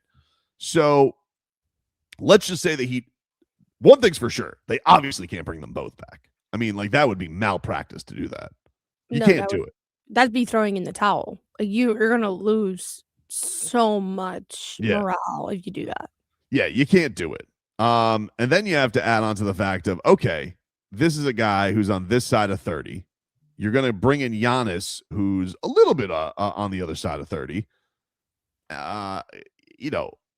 What's your window going to be like for this team? Now, if you do trade Tyler and you don't have another trade down the butt, you are probably going to need somebody who can, one, shoot and score. So Norman Powell, basketball-wise, is a fit. But do I go 2 years with him if you're trying to keep that flexibility for a couple of years? Now, the Heat may look at this and say, and they've gotten burned on this before, we bring Norman Powell back, and so he's going to make 20, 22 and change for these few years, right? So this year, obviously no problem. But what happens if he does break down again? Then everyone's going to be like, hey, I'm psyched to pay Norman Powell $20+ million next year. It's a dicey situation. It's a dicey proposition if you're trying to keep that flexibility for next year. But here's the thing. If you trade for Giannis, which I do think this is predicated on Giannis, there's two things that you got to wonder about. One, is there a market for Norman Powell? Like, will somebody else try and scoop him up? Because he's an unrestricted free agent. He literally could go anywhere. The Lakers, they could look at Norman Powell's an LA guy. He could go to LA and play with Luka. So it's not like the Heat. I don't think the Heat are going to get some sweetheart deal from Norman Powell. I would imagine that Norman Powell is obviously going to be looking for the most money possible, but I don't necessarily know that he's going to sit idly by and be like, oh, I want the Giannis thing to get fulfilled. Because here's the thing. If you are an NBA player, Brittney, and you've watched the last 4 years let's make it all right, too strong. You've watched the last 2 years unfold with Giannis. Mm-hmm. Do you trust that it's going to be done by the time the draft comes around? No. I'm not waiting for Giannis. No. If I am going to be in the midst of free agency, so I'm probably going to be looking elsewhere. And if I'm Norman Powell, maybe he looks to the Lakers or he looks to another situation where he's like, yeah, because someone's going to want him. I don't think Norman Powell is going to have no market. Too good a shooter, too talented a player, that somebody will give him that kind of a short-term deal. I think ideally what you would probably want is it to be a 1-year deal and he could reset it for next year. Will he go for that? I don't know. But I think that's the ideal situation. Well, I think that's the thing. There is a market out there for him because he can go to a more established team like the Lakers, or he can go be a veteran on a young team like what we're seeing, like the CJ McCollum style on the Hawks. There's a market for that as well. It's just like, I don't think he goes for a 1-year deal. I don't think that he was very happy at the end of this season. Oh, he was miserable. He was very miserable. And I do agree. I think Tyler Herro's tenure in Miami has come to an end. I think the Heat feel that way, and I think he feels that way. So I say you try and extend Norm to a 1-year deal, and then you shop around Tyler Herro. Yeah, like let's say the Heat in some scenario, let's say Wiggins opts in. Yeah. And the Miami Heat could swing a Kawhi trade. Like, I don't think Kawhi's leaving the West Coast, but let's just put up like that's the only place where I could see Tyler Herro coming back is like if the Heat get themselves a defensive wing who can score at the rate of a Kawhi Leonard, and then Tyler Herro comes back and maybe you give him a 1-year extension or something like that, makes him happy to have another year. But from my honestly, Tyler's been too injured. And look, Norm's got some of that too. But look, Tyler played 30 games this year. And yeah, Tyler Herro works hard. Tyler Herro can be a little bit more versatile than I'd say Norman Powell with his facilitating and his rebounding. And I got to be honest with you, even his defense, I mean, his off-ball stuff's probably better than it was with Norm. But I will say Norm was just broken down in the second half of the year. Yeah. But unless the Heat have something like I don't know why it does that. I gotta be honest. It just makes me laugh every time. It's weird. I know, because it's usually when your hands are moving. I just did it out of it. And I don't know how to stop it. Like, I like this new camera, but I'm trying to figure out. I gotta get crack the menu open or something to make it stop doing that. Radio audience doesn't care. The point is, unless the Heat have another scoring wing, that would be added that could fit Tyler Herro in. Now you could say, oh, wouldn't that be the Giannis thing? I'd be like, yeah, but I just don't see a scenario where Tyler Herro's not in a Giannis trade. I don't think that they make the Giannis trade, even if Wiggins opted in and they had that salary to play with. I don't see a scenario where Wiggins is the piece. I think there's a part of Milwaukee that would be like, all right, we've talked ourselves into the Tyler Herro hometown kid with Ware, with Jaime. Those guys are all cool with each other. They have good chemistry. We got Ryan Rollins. We're gonna hopefully get some good picks here. We're gonna have 2 young guys. Maybe we get Filan, maybe we get Cam Carr, Ade Mitchell. We get some symbols of that. They'll probably trade Bobby Portis. But yeah, I don't know. 2 years when you have that track record that Bobby listed out for Norm on the breakdown in scoring and the breakdown in health, it's a scary proposition if you're trying to invest in him long term. And that has nothing to do with the talent of the player. I think Norm's a good player. I think he's got good character around the team. I think he was a good guy to have around the team this year. I think he's a well thought out guy. Already can see he's busting his ass in the offseason. He's working. He's boxing at one of the local gyms here. I think that they would like him back, but I do think it's got to be. I don't think it's necessarily going to be on the long term that he would want for this deal. And then that leaves you vulnerable to him wanting to go somewhere else because maybe somebody else thinks more of Norman Powell. I don't know. That's the thing. It's like the truth is you don't know. And if you go after a whale like Giannis or Kevin Durant, like that you have to give up Tyler. Like Tyler's going to be in those deals. Yes. No matter what. Yeah, salary wise, he just is. It's salary wise, that's what it is. But then you're in a scenario like you said where you're becoming an older team at that point because if you retain Norman Powell, you have all of your biggest players are in their 30s. So that's because Bam turns 30 this year, right? Yes. I think he's 29 this year. I think he's 29. So, he's got one more year in his 20s. So that's but not young. That's not young. That's in the midst of your prime. No, he would be the youngest star that you have. Bam is 28. He'll be 29 in July. 29 in July. But Spo plays him so many minutes, he probably feels like a 33-year-old. He probably does feel that way. We'll take a break. When we come back, we'll tickle Brittney's fancy next.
It is time, ladies and gentlemen, to tickle Brittney's fancy because Leroy's not here today. Brittney, are you ready to hear the weekend slate? I am ready. All right, starting off on the diamond tonight at 7:10, Marlins, Mets. Tickle your fancy? You know, it does tickle my fancy. Now that I've been doing more games, I feel more connected to this team. And I got no Friday night plans, so I might just toss it up on the TV while I clean the apartment. Okay. And keep my eye on the fish. See if Yuri Perez can get going tonight. Yeah. And check that on out. What about tonight at 8:30 on NBC? Game 3 of the Western Conference Finals. Thunder, Spurs in San Antonio. Does that tickle your fancy? Oh, yeah. My fancy is tickled. I have been actually really into this Western Conference series. It's really piqued my interest. I love seeing SGA and Wemby go blow for blow. And it's been a very entertaining series so far. So I'm excited. Wow. Yeah, I am. I'm excited about it too. I think it's been a fun series. Wembanyama getting beat up a little bit last game. How we respond? Then they're both banged up. They both lose big players last year. So I'm excited about that as well. I think that should be a fun one. How about on the ice tonight? Game 2 of the Western Conference Final. We have Vegas and Colorado. 8:00. Vegas is up 1-0 in the series. Do the Golden Knights and the Colorado Avalanche tickle your fancy? My fancy's not tickled. Why not? If it's not the cats on the ice, I just can't bring myself to be interested. Man. I know that's bad. It's just it's fine. You could like what you like. I like what I like. At least you're not doing like Leroy, where it's like, oh, I'm busy, I can't. Just genuinely saying that you can't be watching any of that. So I understand. Yeah, it's just it doesn't. Best way to put it doesn't tickle my fancy. All right, fair enough. I'm not gonna hear and quibble with you on that one if that's the case. So no worry. Do you have any F1 this weekend? Oh, I do. Really? Does that tickle your fancy? Of course it does. I was hoping that you would put it in. Which what do they have? The Canadian Grand Prix? The Canadian Grand Prix. Please. I love a Grand Prix in our time zone. They're my favorite kind. Who is the favorite to win this one? Right now it's between McLaren or Mercedes. But Kimi Antonelli is just dominating this season. So he's still winning? He's still riding high after that? Well, he won Miami. Miami was the last Grand Prix to happen. They've had 3 weeks This is off. the end of the break. I don't. It's not even supposed to be a break. It's just that they've had so much time off because of the 2 canceled Grand Prix that it just feels like months pass in between races, which has just been so irritating. But he's still the favorite. There's no major changes going into this race that any team has made. The last 2 teams to make big changes was McLaren and Ferrari before Miami. McLaren performed very well. Ferrari didn't. So maybe McLaren's going to challenge Mercedes, but I don't know. That car is it's something else. What about tomorrow night on streaming platforms? Brand Risk Promotions presents Johnny Manziel in a boxing match against Bob Menery. Does that tickle your fancy? Absolutely not.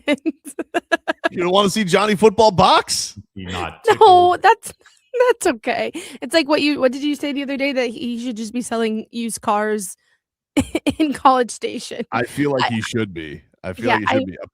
I don't understand this. I don't understand it. I have no desire to be anywhere near that nor a part of that. So I'm sorry, but it does not tickle my fancy. Well, apparently also on this card, they just announced this week. This is what tickles my fancy. Michael Beasley is apparently fighting Lance Stevenson. That tickles my fancy. That tickles my fancy. And I don't even know if it's boxing or MMA because I saw some footage of Michael Beasley throwing kicks, which he looked uncomfortable doing. Now I know Michael Beasley has also trained some boxing down here, but I like anything Michael Beasley content. I'm all for. So I think that I will. I wish this was down here. If this was down here, I'd try and find a way to go. Even though, of course, I am calling great fights tomorrow in Germany and Mexico. But if I wasn't, I would be trying to find Michael Beasley fighting Lance Stevenson, because that's the kind of event I want to go to. Oh, absolutely. Especially if Lance Stevenson is getting his butt whooped. That's even better. I mean, if Michael Beasley's already beaten you in one-on-one and he beats you in a fight, that's something. The damage is done. Just go into hiding, Lance. It's something. What about on the NBA side of things? Tomorrow night, we have game 3 between the Knicks and Cavaliers as the series swings to Cleveland. Does game 3 of the Eastern Conference Finals tickle your fancy? It does tickle my fancy because I'm really curious to see if the Knicks can get that 3-0 lead. I don't think so. I don't think it's going to happen. But if it does, then damage is done there, and it might just be a gentleman's sweep situation. Yeah, that would be embarrassing and also very annoying. Yeah, and I also don't – I know you're going to hate me for saying this, but I do love the atmosphere of the Garden. And the games don't – I just don't feel like they're the same if they're not there. What do you I like love so Celebrity much Row. what do you like about the Garden so much? What's so great about it? Celebrity Row is just fun. And you can't – and I'm sorry.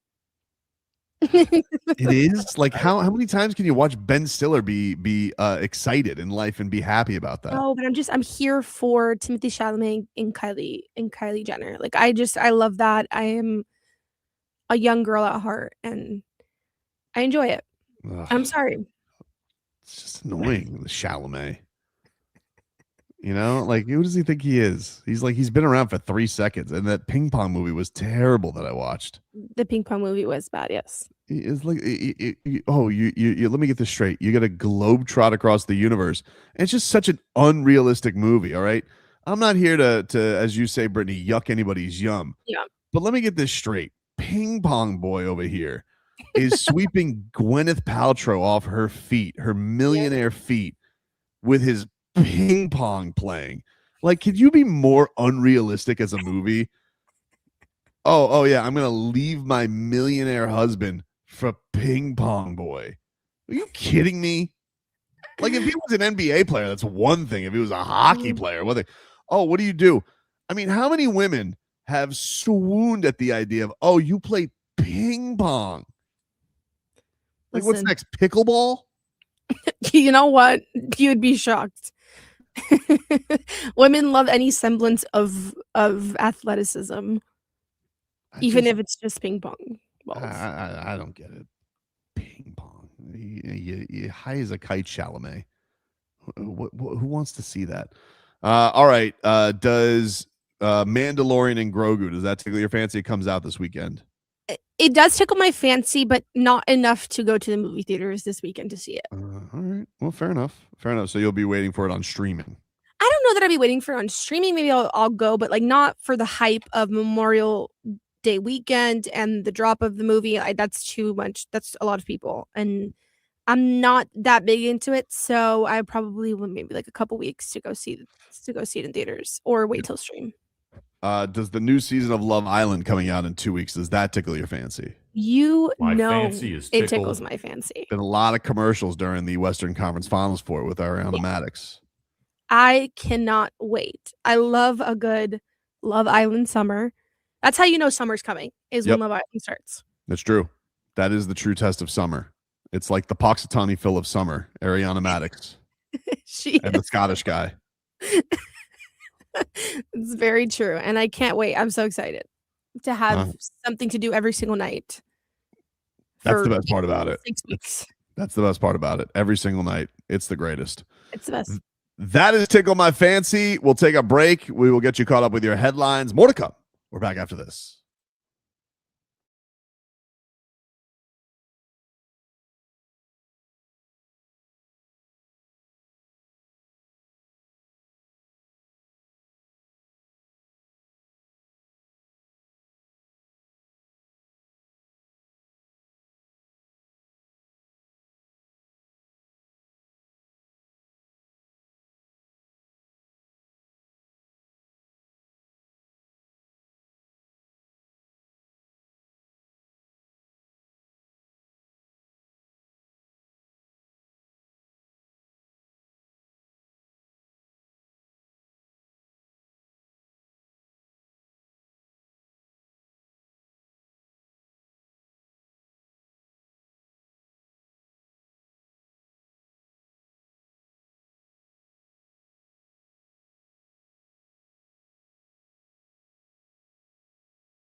All right, welcome back, everybody.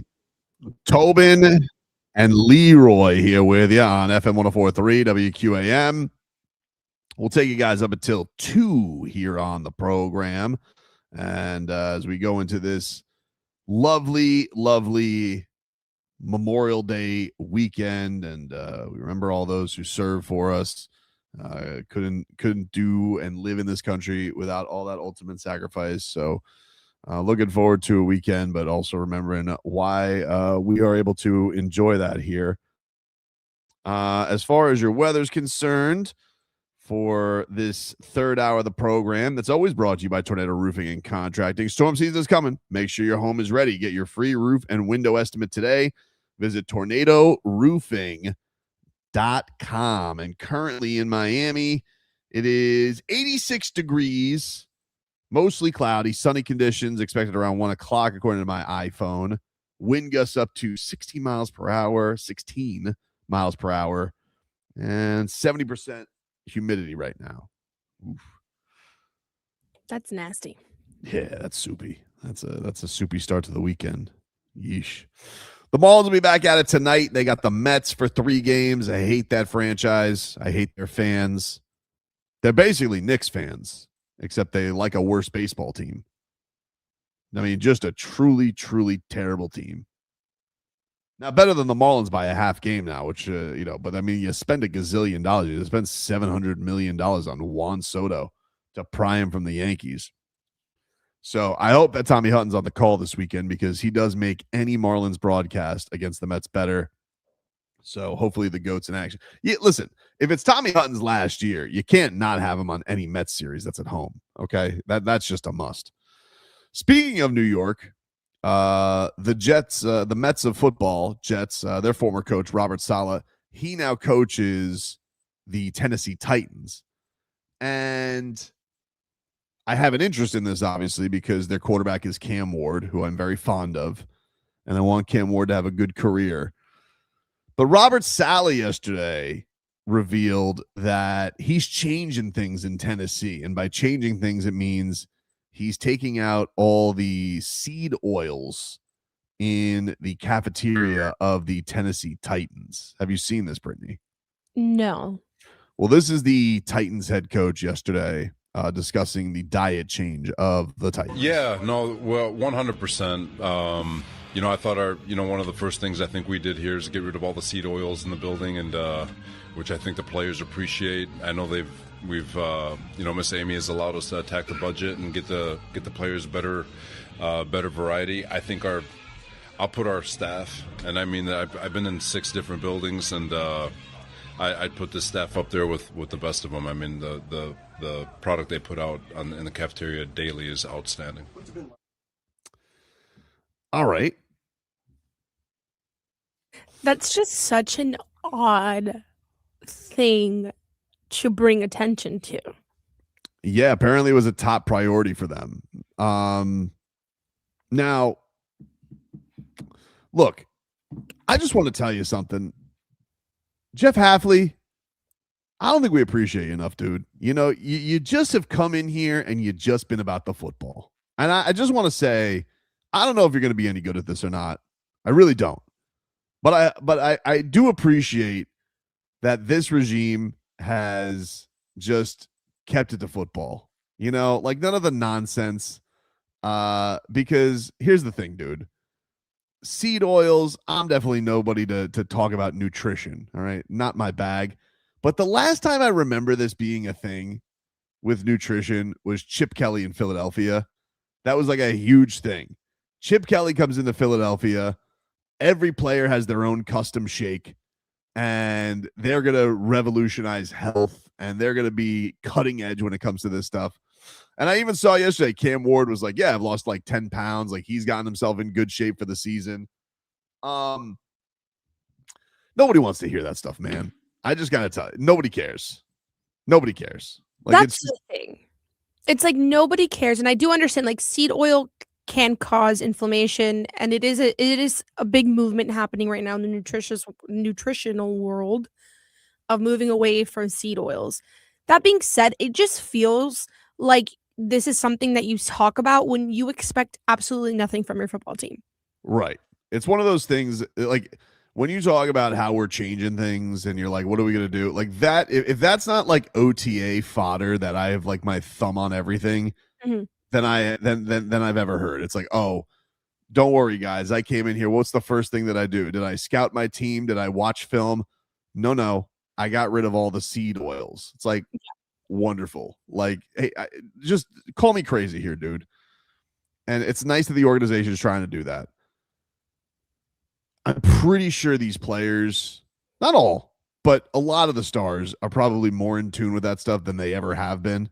You know, and you know, I know what we've definitely talked about, like the Caden Proctor weight situation, all that. I'm not worried about it. I think the guy's gonna be fine. He's got to work out in Miami.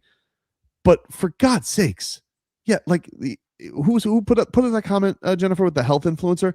That's what he sounds like. It's like, what are you making? Like, what's the next thing you're gonna do, Robert Saleh? After scheming up defense, you're gonna scheme up. You're gonna do a food review in your front seat of your car. Like, is that the next thing that you're going to do and talk about your health platforms? Nobody cares, dude. And so I'm just happy that Jeff Hafley's walked in here and he's just been like, football. Like, that's it. It's not exciting. It's not like the most revolutionary stuff, but there's beauty in the blandness of how just football it's been since he's been here. You know, like there's been no nonsense, no trickery. You know, that it's just been like no cute t-shirts, just a box haircut and football. That's all it's about. And he really aggressively chooses gum. I did notice that on the mic up. Did you see that, Brittney? Yeah, he does, and it really was irritating to me. He was an aggressive chewer. He was an aggressive chewer. Leroy's telling me over on the national anthem was 4 minutes. I see that. What is he talking about? I have maybe at the event that he's at, are they singing why would they sing the national anthem? I don't know. You know what? They sang the national anthem at my daughter's middle school graduation yesterday, but it was not 4 minutes. It was very brief. He said, I mean, it seems like it's at the event because he put "end terrible." Thought she was Whitney Houston. That's our Leroy. Leave it to him. Sitting here telling me about what oil you've changed. Oh, I went to the owner and I said, we really got to change things here in Tennessee. We got to get the seed oil out of here. That's really, you want a good football team. I know we just traded Dexter Lawrence and we have nobody to plug up the run, but trust me when I tell you, this is going to fix things. This is going to change things. Everybody will be slim. I want it to work because I want Cam Ward to have a good career. I agree. I want Cam Ward to have a a good career, but I just am like, I didn't hate that Saleh hire at all, but not when he's talking about seed oils. No, I think, you know, he's away from the Jets. He's a good defensive mind, but I don't know. Just the guy says he should go to Nature Bee. I don't know if Brittney gets that. Do you remember Nature Bee? Did you ever listen to the station back when Mike Buck was doing Nature Bee reads?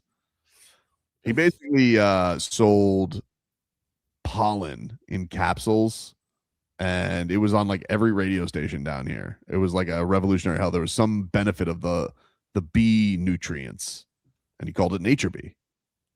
And he lived in Hawaii, but he never missed a radio hit. Like, so you'd be producing for these shows, and this dude be calling from Hawaii, whether he was getting on with Sid, Joe, Stugatz, Big O, whoever was doing the read. Mike Buck was there to do his Nature Bee reads.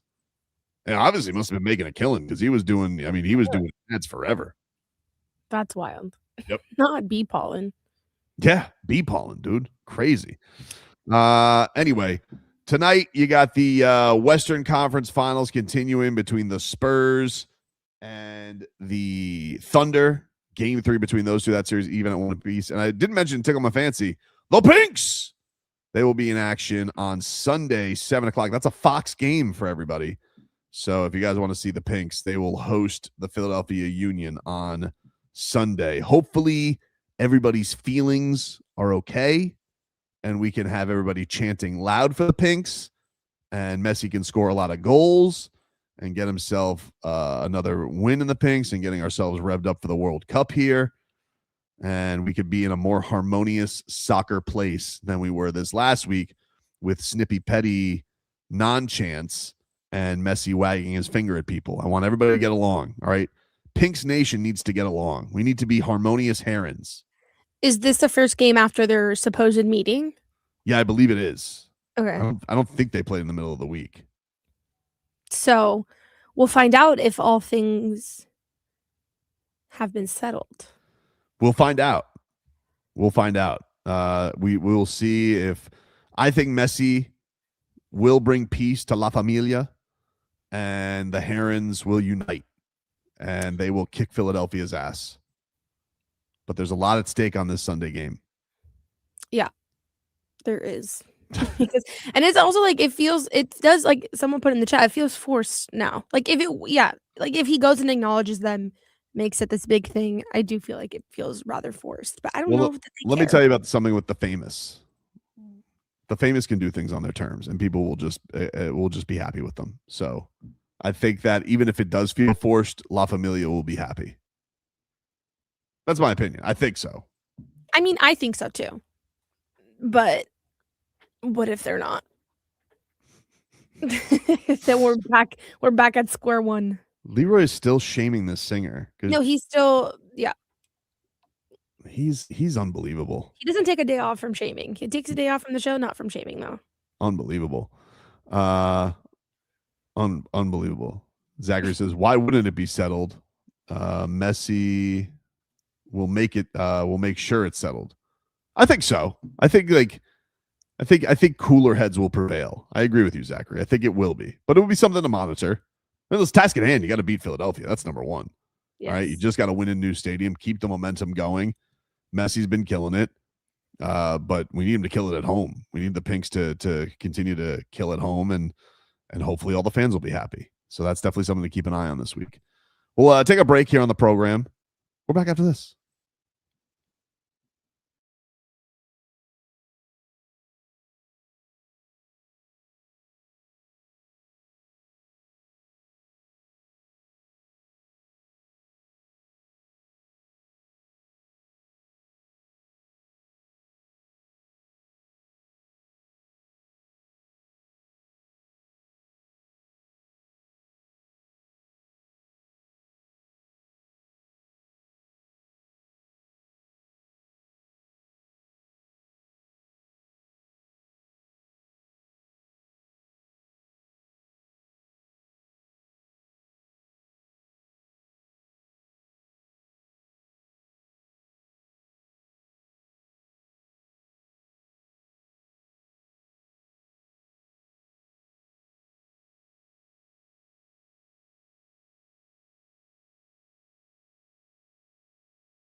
All right, welcome back, everybody. Tobin and Leroy here with you. Time to give away those Haley Williams tickets. Actually, it was last hour, but I forgot. My bad. So I'll give them away now. The Haley Williams show is coming to the I Think Financial Amphitheater. Lead singer of Paramore, highly recommended by Jennifer. If you guys want those tickets right now, caller number, what do you want to do, Brittney? Caller 4, 5, 6, 7. Caller 7 to 305-567-0560. Haley Williams, lead singer of Paramore, is bringing her the Haley Williams show to I Think Financial Amphitheater. And this is our last pair of tickets to give away for the week. So if you guys want them right now, caller 7 to 305-567-0560 gets a pair of tickets to see Haley Williams and the Haley Williams show tour at I Think Financial Amphitheater. It is a live nation show. Caller 7 to 305-567-0560 wins the tickets. I got sent something yesterday on Twitter that I was asked how it makes me feel. And I'm curious what you think about this, Brittney, because I told this particular tweeter that I didn't like it at all. And then all these Heat fans got in my mentions because they thought, some thought they felt the same way with me, but most of them thought I was an idiot. And what was brought to me, this is from a guy named Big Will 205 on Twitter. And he tweeted at me, Tobin, how does this picture make you feel? And it was a picture of Kel'el Ware in a Bucks jersey. And then it's an AI ESPN headline that says, Bucks new star center drops 40 on Miami Heat. Here's MVP chance. Is he a top 5 big man? Milwaukee beats the Heat 125-113. Kel'el Ware with 40 points, 15 rebounds, 4 blocks, 2 assists. And I told him, I don't like that at all. I would feel terrible if that happens, because that's literally the only thing that scares me about this potential deal and offering up all this. It doesn't even bother me offering up a lot of picks for Giannis, right? Because that's just what it is. You're going to have to offer up a lot of picks for Giannis. I'm not stupid. You're going to have to give up a lot of picks. If the Miami Heat go into this negotiation and they're like 2 first-round picks or 3 first-round picks for Giannis, and I find out of the difference of us getting Giannis or not was picks and not players, I'm going to be very annoyed. The only thing that terrifies me about trading for Giannis is, 1, that his legs are cooked, and 2, that Kel'el Ware turns into Eastern Conference Wembanyama. That's the only thing that would scare me about it. Everything else, like Tyler Herro, been a nice run. Jaime Jaquez, I think Jaime Jaquez is going to have a really great NBA career. Do I think that he's ever going to be an all-NBA player? Do I think that Jaime Jaquez would be an all-star? Maybe. But if you had to tell me, which one of those guys do I think makes an all-star team again, either Tyler Herro makes it again, Jaime Jaquez, or Kel'el Ware, I'm going with Kel'el Ware. I just think numbers-wise, I think it's going to be Kel'el Ware. So it would terrify me that Kel'el Ware goes off and he becomes this incredible player for the Milwaukee Bucks. And all the flaws aside, yeah, that's literally the only hang-up that I would have of this is do we think this guy is going to be amazing? And I think that's probably what stuck with the Heat last year with the whole Durant talks. They didn't want to make the move on Kel'el Ware for Durant as part of what made this season so annoying. Is hey, you didn't trade this guy for Kevin Durant, and we're yo-yoing all the time. Now, he was too. I will give, acknowledgement that he was a pain in the ass sometimes with trying to figure out, was he going to know where to go and give the best effort at all times? All right, I won't take it all on Spo's plate. But this is literally the only thing that terrifies me about this trade is Kel'el Ware comes back and he absolutely annihilates the Miami Heat and turns into this blossoming, incredible NBA player. Well, that's the biggest thing is the what ifs of it all, and what are you going to get in return? What is the return on that with Giannis? But it has to be a win now mentality. If we're at a point where we have to have a win now mentality, because you're moving into the end of Bam's prime as he moves into his 30s. And at the same time, you can't have your cake and eat it too. You can't keep Kel'el Ware, but then not utilize him the way that they haven't utilized him this season, like how we saw this past season. You can't have your cake and eat it too. You can't not trade him, but then not use him in the way that he needs to be used. Right. But I want to be clear about this. Like, I don't live in a world where I think the Heat are getting Giannis Antetokounmpo without giving up Kel'el Ware. Like, I just don't think that world exists. And in fact, I don't think there's many players that they would want to part with Kel'el Ware for because they know the talent. They've even as frustrating as Kel'el Ware is to Eric Spoelstra and maybe the front office, I don't think there's a lot of guys in this league that they would want to trade for. You probably know the names, but if you told me this, if we revisited the Kevin Durant thing, no. There was a thought this year, I saw somebody in LA said, well, they're not getting Kawhi Leonard without giving up Kel'el Ware. And I'm like, well, then I don't want Kawhi Leonard that much. Like, he's awesome, but he's old and always injured.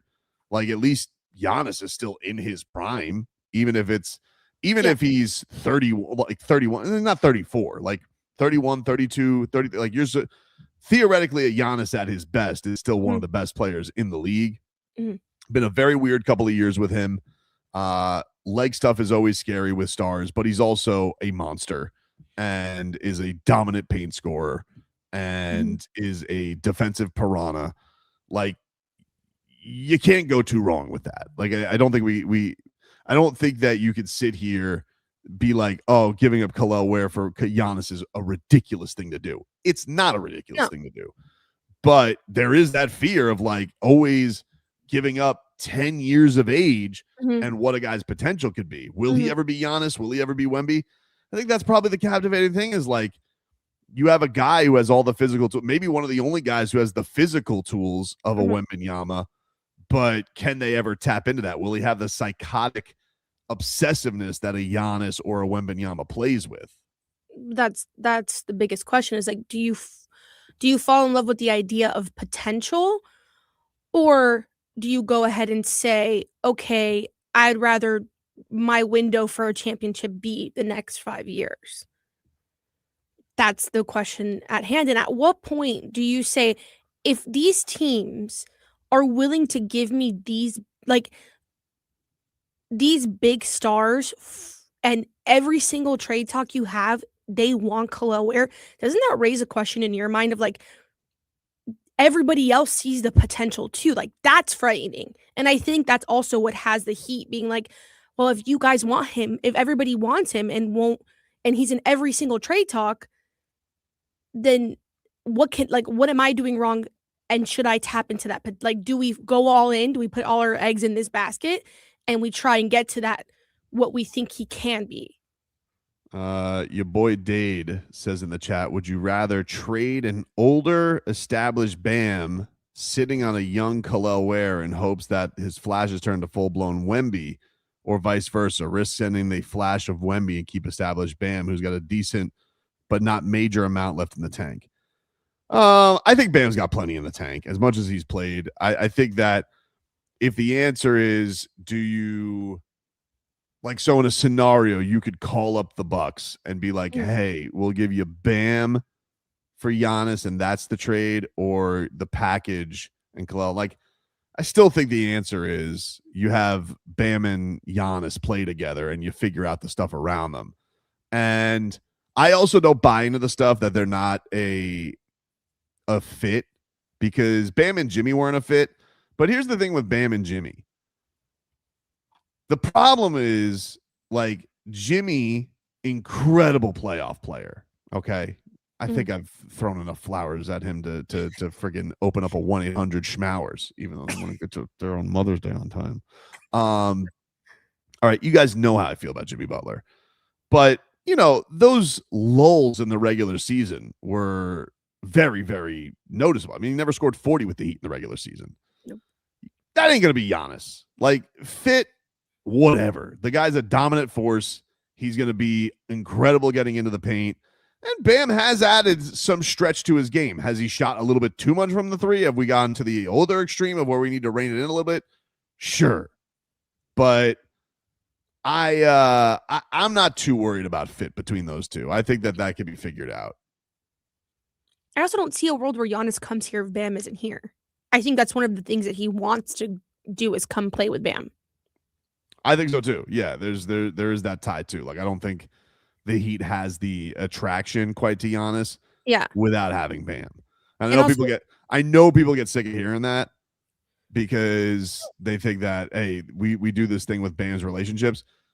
Hey, that's on the Heat's organization. That's on their front office. Like the idea that the Miami Heat have gone this many years into Bam Adebayo's career and you've had this many stars interested in playing with him, and you haven't been able to pull the trigger on one trade, especially where one tilted all of the leverage basically your way, and you haven't been able to make it happen. That's on the front office as a failure. That's not on Bam Adebayo. Agreed. He has so many like relationships with so many stars in this league, and no one's ever been able to capitalize on it. And like, why would Giannis want to come play with what you've seen? Like we've seen flashes of Kel'el Ware, Wemby-esque play. But why would he come to Miami with a player who hasn't established himself? Like that, and there's just no scenario in my eyes that trade even is a possibility, because I don't think that would make Giannis happy, nor would he want to come here to play with Kel'el Ware, who is not a bona fide star in the NBA like Bam Adebayo. Yeah, that's a big leap of faith that he would have to. That'd be a big leap of faith for him to have to make. We'll take a break. We'll mix things up in the mixed bag coming up next.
Welcome back, everybody. Welcome back. Oh, welcome back. Hello.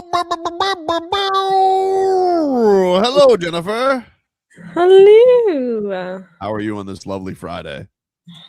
Thankful it's Friday. Yes. So thankful it's Friday. Do you have any Memorial Day plans?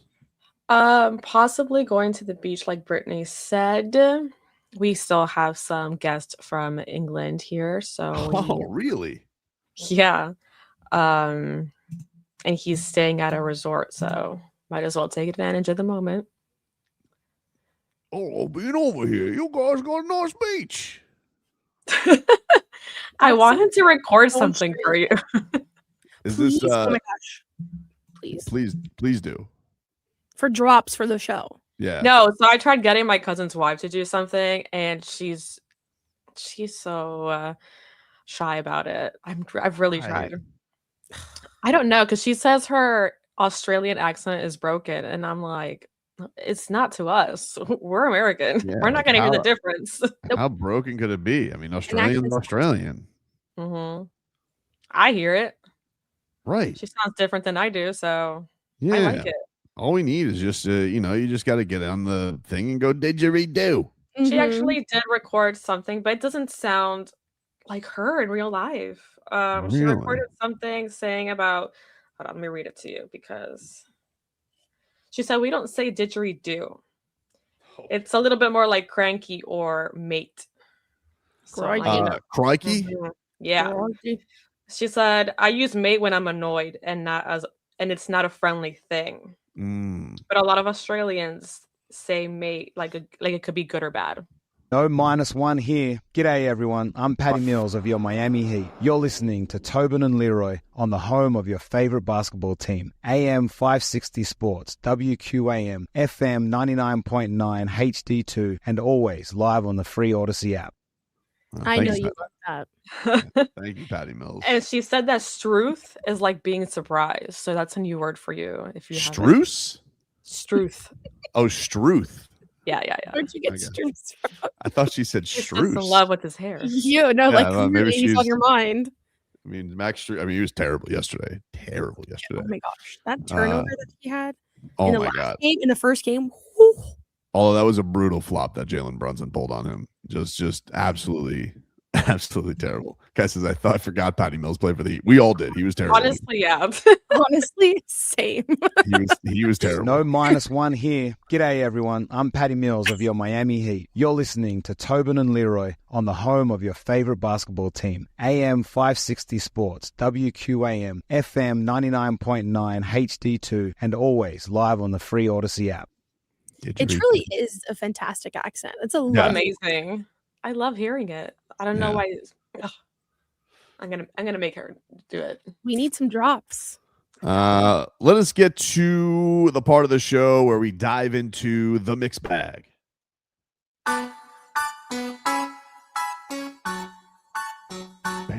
Bam. All right. Been talking to some Giannis this hour. Bill Simmons was on his podcast today. And he said that he actually thinks the Miami Heat's offer that was rumored yesterday, we talked a little bit about it, Tyler Herro and Jaime Jaquez, Kel'el Ware, and 3 picks. He actually thinks that might be too much to offer for Giannis. There was a rumor today about the Heat offering Herro, Ware, the 13th pick, and 2 future firsts for Giannis. I forget who reported that. Gary Werfel? I think that Jerry Werfel? Yeah. I think that's who it was. Tyler says in past off seasons, I'd scoff at that. But isn't that pretty decent value with the new lottery rules, especially with Giannis's injury history? Couldn't they last? Couldn't the Heat be in the 4 to 10 range? I feel like firsts are a little more valuable now. Honestly, I felt the same way. I thought that was a lot. Giannis, does he have 2 really good years left? 3? I've done a million podcast segments about this, right. I feel like. But I don't know who else is desperate enough to trade for him. It feels like the Heat is the only team. The Wolves, maybe? Maybe, but I'm not getting the same kind of picks from the Wolves because they've already traded all their picks. It would have to be a third team involved for sure. McDaniels kind of has to be in that trade. And then that changes the calculus of why the T-Wolves would do that. So I don't know. I don't know if the Bucks are doing better than that. That's one of those where I'd kind of be like, Do you want to call this in? Like, can I get a swap and we're good? Can I get a 2031 swap? Let's call it in. All right, Bill Simmons thinks the Heat have a strong offer, which kind of surprising hearing from him. But I don't, look, I think it's a fair offer for Giannis Antetokounmpo. My thing is, I saw Ira was talking about this yesterday with Hawk and Crowder and Solana. Well, I guess Appel, Solana's off. But he think, the big thing is does somebody jump in there with a Jaylen Brown, an Alperen Şengün, a star player that's more established than any of those three guys that outweighs? Like, does the one player just outbid every collection of stuff the Heat give? That's going to be the big question. And how much does Giannis use the sway of him wanting to be in Miami? Because we really have no idea. We just have thoughts and rumors, and Chad Ochocinco saying he's buying a house here, which you really want to believe. Oh, I do believe Chad Ochocinco. I don't think he's lying. That's the thing. It's hard because it's true what you say. It's like I feel like other teams have what feels like better offers on, like they could give up more. Yeah, I or think just more valuable players. It's the other thing is, and this goes back to why all the smoke yesterday was a little bit fugazi. You still got to see how the playoffs play out, because I think both teams in the West, especially San Antonio, you got to be worried about. I don't think he wants to go to Cleveland, because who wants to go to Cleveland? But if the Bucks don't care about where he wants to go and they could offer Evan Mobley, does that outweigh Kel'el Ware? I don't know. I don't know how they feel about Evan Mobley. Like, Mobley's done more, but has he peaked as a player? And you already pay him oodles of money. New York, if New York flops, New York chokes this up, do they take Karl-Anthony Towns and flip him? Like, I just don't think all the story's been written, but I understand, like, Miami's been in the game for this now. I still have the feeling like he's not going to end up here. I felt like their best chance was at the All-Star break, just because they had more pieces to trade. They had more salaries to trade. They had some more flexibility. Tougher spot now, but we'll see. You guys familiar with Todd Monken? Yep. He coaches the Browns. Nobody wanted him, but he ended up being the Browns coach because nobody wanted that job. The Browns, they are going to go into the year of our Lord 2026 with Deshaun Watson as their quarterback, even though he hasn't been good in 7 years. And he was asked about Myles Garrett, the face of the Browns, and if the head coach has spoken to the face of the Browns. Just for the record, have you had any face-to-face with Garrett yet? Miles? Yeah. No. Some of those. That's so bad. Miles? No. No. No. Oh, the giant? The scary guy? No. And what do you even do there if you are the coach? Because you'll have FaceTime with Myles Garrett when Myles Garrett wants to give you FaceTime. It's true. I'm not waking him up. Nope. I'm not interrupting his time with what is her name? Chloe Kim, is that her name? I don't know. Is that his squeeze? Yeah, that she's an Olympian. Oh, all right. Well, you don't know about this? I don't know. I didn't know who Myles Garrett's squeeze is. I didn't know. And what sport did she compete? Was she a gymnast? It's one of those. She's the half pipe snowboarders. Oh, that's kind of cool. Chloe Kim. Chloe yeah, Kim. that's right. Yeah. Who did you ask? Did I have I spoken to Myles Garrett? The guy who just broke the sack record. No. When he wants to get back to me, we'll go with that. No. It was like he was scared. He was like, no, not at all. Why would you even ask if I did that? Did he say that was okay that you asked that? Laser River says she plays ping pong. Jarrell says shame on Tobin. I don't know her. You. I apologize. Wait, is it true? She does not play ping pong, right? No, she's a snowboarder. No, I know she's a snowboarder, but I know that they're probably referencing the joke from a couple segments ago. Yes. But I thought that was really funny. It'd be funnier if she actually did. It would be funnier. I wish I would have said the joke first. Also, no one's fancy is tickled when they see ping pong or what is it? Pickleball. Yes. What about padel? No. Padel. I love padel. That's what all the F1 You know what? play. Well, paddleboarding is a lot more sexier than that. Paddleboarding. What if somebody came to you and said, "I'm a professional paddleboarder, not a surfer"? You know that core? What? That core is strong. Okay. Have you been on a paddleboard? I have been on a paddleboard. I can't balance on it. Exactly. I can't balance on it. You know, I just sit on it. You know, they're inflatable. It doesn't work for me. There's just physics on it. It's too big. My feet are too big. I'm too big.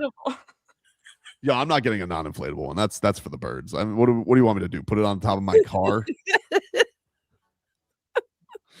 Yeah. Schmeathan says, way to support women's sports, chunks. Thanks a lot. I didn't know. I'm sorry. I didn't know who Chloe Kim was. My bad, dude. Do you think that do you think Monken called her up and she's like, honey, somebody named Todd Monken is trying to call you. Who? Says he's the Browns coach. I'll talk to him in August. Screen his calls next time. I know they've been like all over the red carpets together, doing all kinds of things. He's busy. The man is busy. Schmeathan says Tobin looks like that viral seal when he gets on a paddleboard. Chunker? No. Real bastard, Schmeathan. Anyway, here's who the hell do we got? Completely shook. Oh yeah, Josh Hart. He yesterday gave a doozy take on analytics. I'm never a huge analytics guy. At a certain point, they're a lamppost to a drunk person. You can lean on them, but it won't get you home. So, at a certain point, you got to have a good feel for the game. Oh my God, bro! I'm not gonna lie, that was Gerald Wright, his quote, man. So, shout out Jay Wright. Wait, hold up. No, we're not moving on from that. That's a great quote. Oh, my God. Analytics drunk? Lamppost to a drunk person? It ain't going to get you home. You can lean on it, though. I was with Cal, so I ain't hear that. You ain't even go to college. Man. Well, it's a good quote. That just sounds like a segment on our show. It kind of does. That entire clip. Who was with him? Who was with him? And I think Kat was with him. Carl Anthony Towns. I wish I could like Josh Hart, but he ruined Jimmy Butler's ankle, so I wish him no success. Yeah, I don't like him either. I don't think anyone does. He's not a very likable person. No, more of a punchable face than anything else. He does. Agreed. He's very memeable, but listen, he had a great game yesterday. You can't take that away. He was really good. Patrick Paul this week at OTAs. The Dolphins left tackle talked about Malik Willis's leadership, and this is what he had to say about QB1. He's a great guy. He's humble. He has a great personality, and he's just been involved. Like since day one, since he's got here, he's just been, really gelling with the O-line as a group. We went out to eat dinner, stuff like that, just different things to build the camaraderie. So he's great with that, and he's come in here and he's asserted himself as a leader. So everyone respects him in that order. Well, that's good news. I'm glad that people are respecting Malik Monk or Malik Willis, excuse me. I got distracted by this comment who says it's not very kind. I wouldn't hate anybody. Well, you didn't see that. You didn't see how it ruined Jimmy Butler's ankle in the playoffs when Josh Hart rolled up on it like an alligator. Was that very kind? No, that wasn't very kind. Anyway, I apologize. Malik Monk doesn't play for the Dolphins. Malik Willis does, and I'm glad that he's a leader. I'm glad either too. I don't think I ever heard anyone say that about Tua. So, man, they are blowing up the Tua highlights on. They actually did. They did claim that he was a leader. I know. I was joking. They did. They were like, "Oh, he's the best." But did you see they're throwing? I mean, they're really pumping out the Tua highlights on that. I don't know if that's my algorithm, but I think it's your algorithm. Let me see. I'm seeing a ton of Tua highlights from the Falcons, and I'm like, has anybody ever put this much in for a guy who's supposed to be your backup quarterback? This is crazy. I mean, they are flowing with the Tua content. It's giving petty. Yeah. No joint practice either. You think he'll play in the preseason game? If I'm him, I'd be sick that week. Yeah. I'm not gonna lie. I'd be sick. Crazy. All right, we'll take a break. Final hour coming on up. We're back after this.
All right, welcome back, everybody. It is Tobin and Leroy here with you on a Friday. Take you guys up until 2 here on the program as we head into this Memorial Day weekend. And let's get to, first I'll give you some weather this final hour. That's brought to you by Tornado Roofing and Contracting, replacing roof repairs, hurricane maintenance, hurricane impact windows and doors. Visit tornadoroofing.com. Do you have a windowplex in the dungeon there, Jennifer?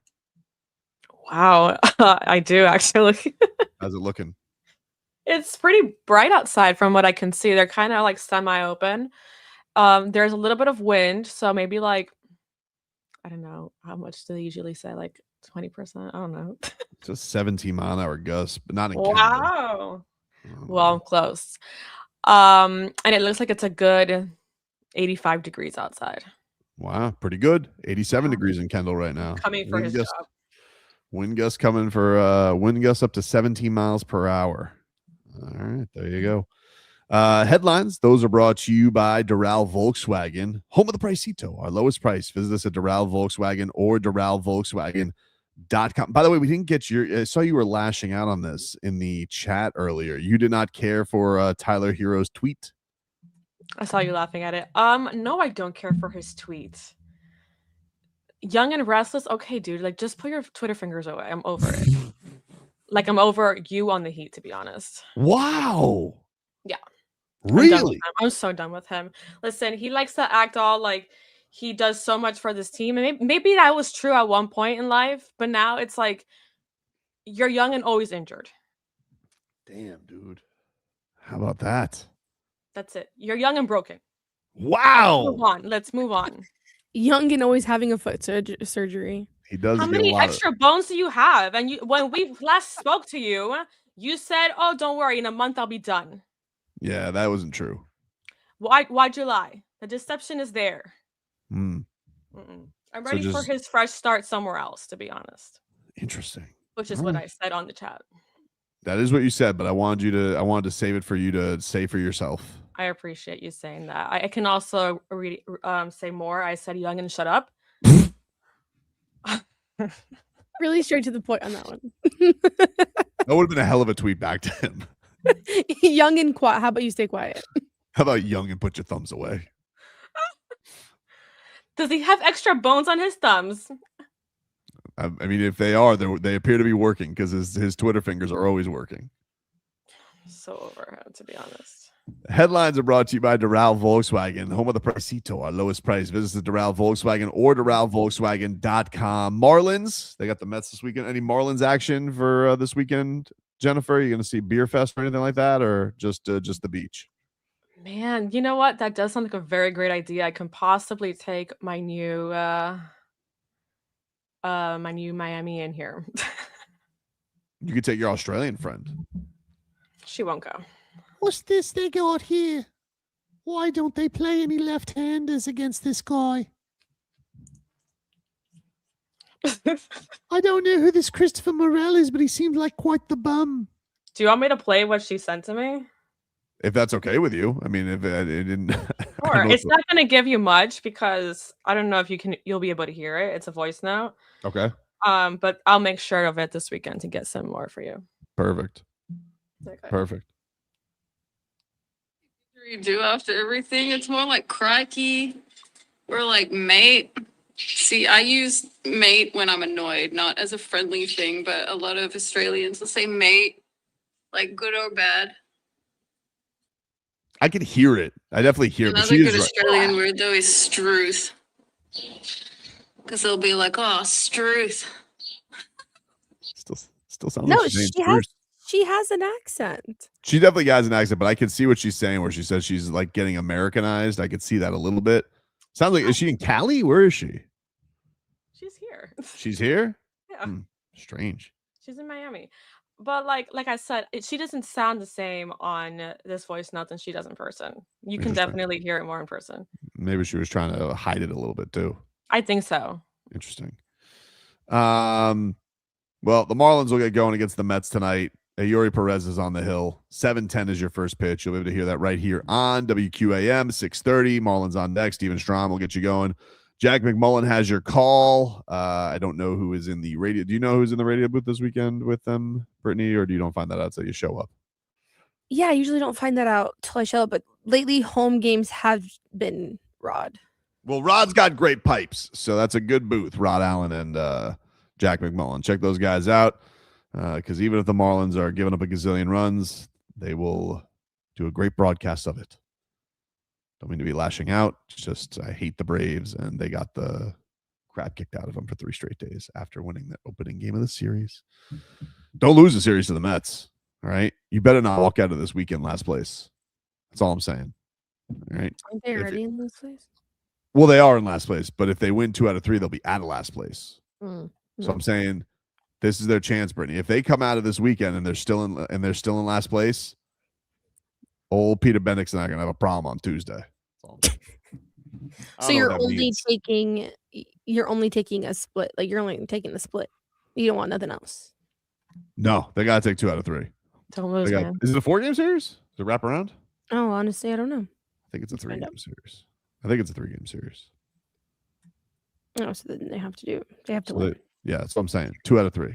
Yeah, it's a 3-game series. Then they go to Toronto. Then they got a long road trip ahead. They got Toronto, New York, and Washington. But I'm telling you right now, dude, you better not lose this series to the Mets. Don't lose. And let me tell you another thing, Bendix, don't lose this series to the Mets and also play Christopher Morel all 3 games. Okay, I'm telling you right now. In fact, don't play him. Just try it out for size. See if it works. You really have it out for this guy. He stinks.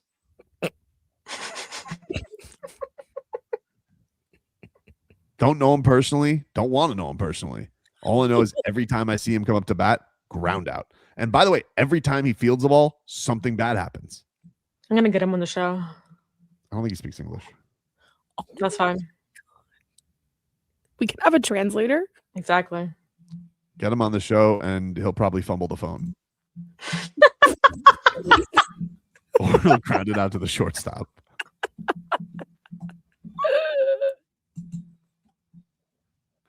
Anyway, I'll be his translator. I'll welcome that, but if you do, just let him know. I'm going to say, hey, here's my first question. Do you think they should be playing you this much? You would never. I think I would. Tú piensas. Do you think he goes to the batting lineup and he goes, man, really again? Do you think he goes to Clayton McCullough and he goes, he got me in there again after these last 2 days? He goes, yeah, I got you back out there, Chris. Bendix thinks you're going to turn it around. Not my choice. Beep, beep. He probably just goes, they probably go calculator, point up to the sky. Why did I picture that? Yeah, I did too. Morel's just like, look, he goes, again? Really? And 5th, huh? Not 9th? 5th? Crazy. It's South says you didn't even do Mama Jovic. That was very rude. Okay, listen, Dade. By the way, I'm glad you're here. I hope Mandalorian was good. You missed Malachi Toney propaganda in the first hour. It's different when you're talking about mothers. All right. I would never say anything to Christopher Morel's mother like your son is a bum. I would never do that. All right. Mothers love their sons. And I would never say to Christopher Morel, here's my impression of your mother. And the same goes for Jovic. Whereas I'm not going to say to you, Nico, you need to turn it around because you're playing like a bum. Oh, my back always hurts. My back always hurts. You know where my back hurts?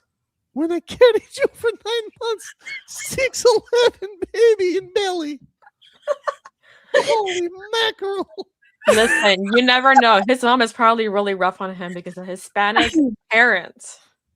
That's true. It's rough. But I think that Jovic would have found that funny. Like, it is objectively worse that you tell him. He was tell a waiting man, for it. like, you suck at baseball. Why are you in the lineup? Like, that's asking essentially what you're telling him. Why? Why do they keep playing him? I don't understand it.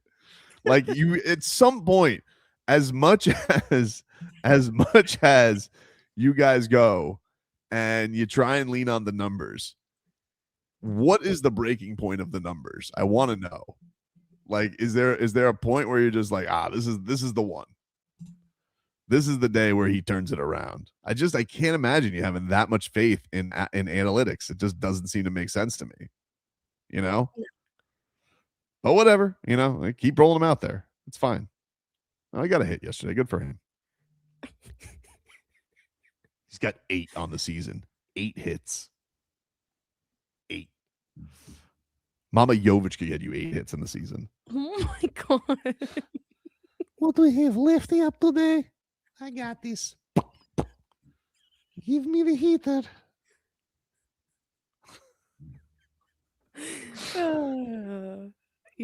Dade South says, like, you have faith in Jovic. I do have faith in Jovic. He's gonna turn it around. You guys are jumping no, you have off. to look at the camera when you say that, because when you look to the side, we don't believe He's gonna turn it around. I think Jovic is gonna turn it around.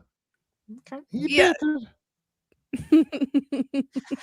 Can't show my face around Serbia right now.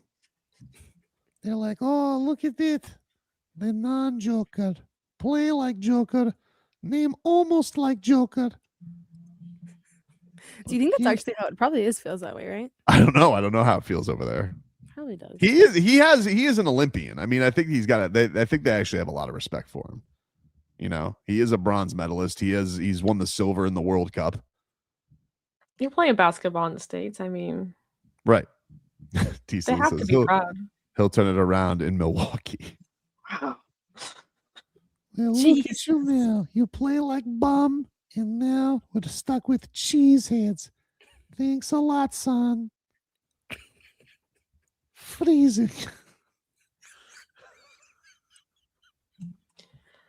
Never wonder what his grandma sounds like? She's probably worse than mom. I don't know. You think Babushka can go over to Milwaukee? Too cold. Nico, keep deposit on Miami apartment. Baba, please. I'm sorry. Oh, his back hurt. Couldn't play last year. Gave Spo sass all the time. Why don't you just shut up? Do what coach says. Wait, now there's like 3 people talking. Which one was that? Was that still mom or grandma? It's house is the grandmother. Definitely has a smoker's voice. Yovi, you need to get it together. You play like flounder. Stop with the whining all the time. Mama, save your voice, please. You must have another carton. You see what you're doing to your grandmother?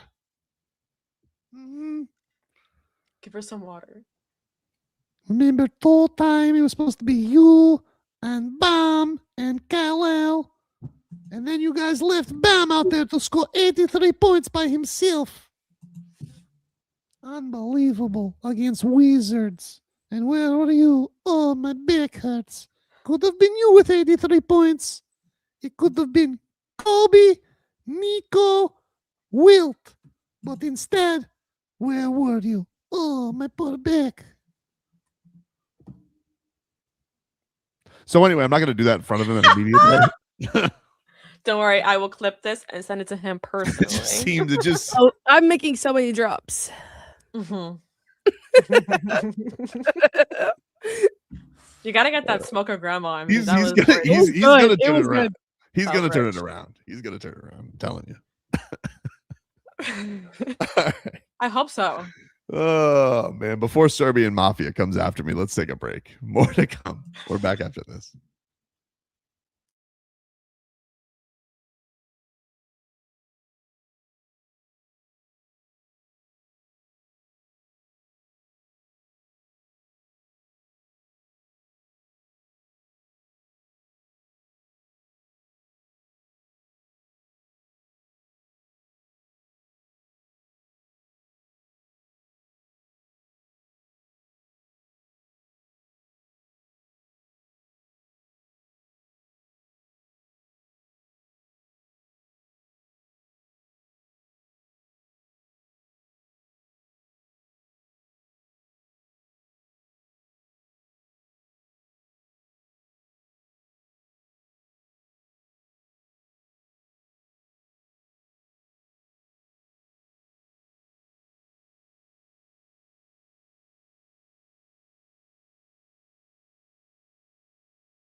All right, welcome back, everybody.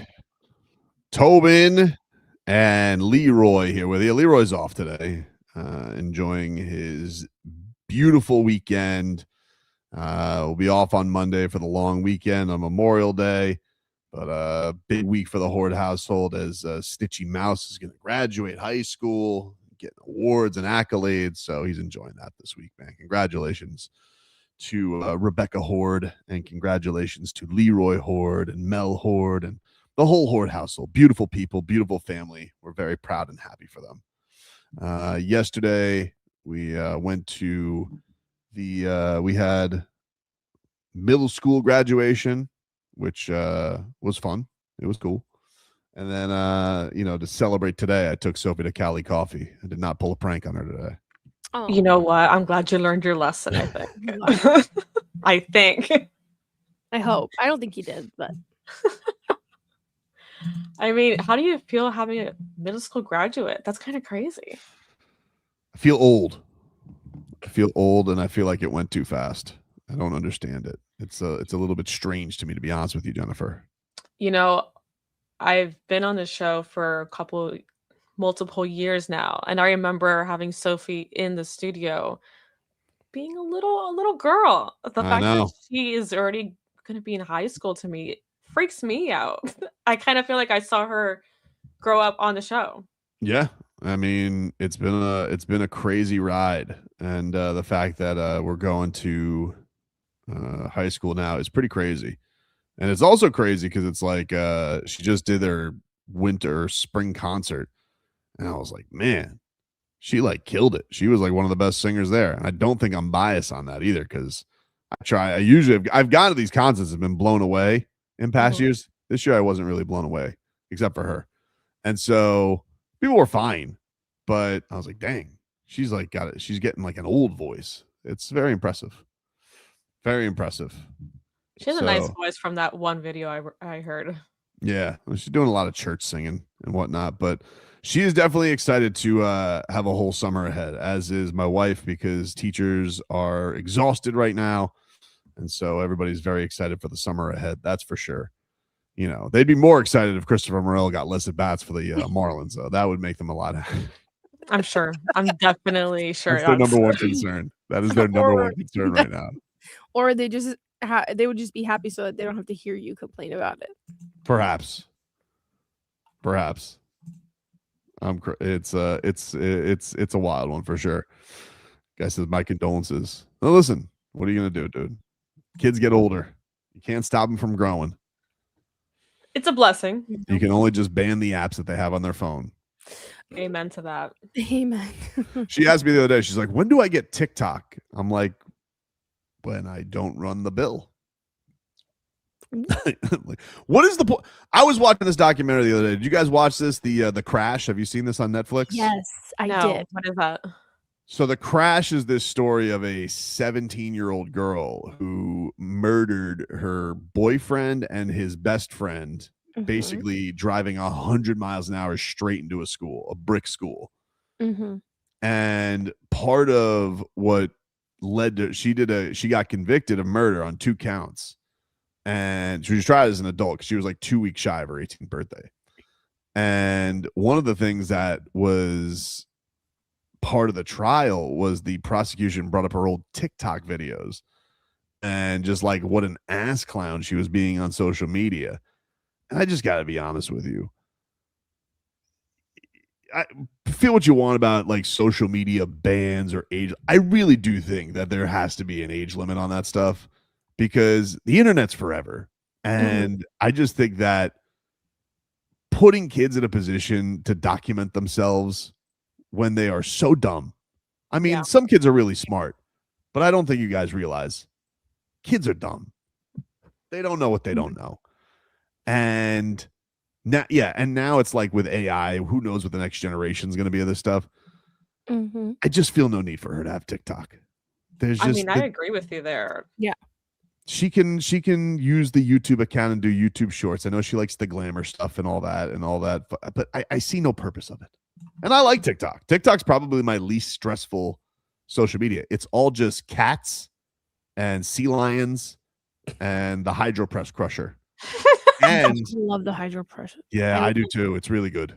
So but that's good. that was crazy. She definitely murdered those people though. Like Brittney, that 1000%. She's a kook, and she's like, hold on, wait, is she alive?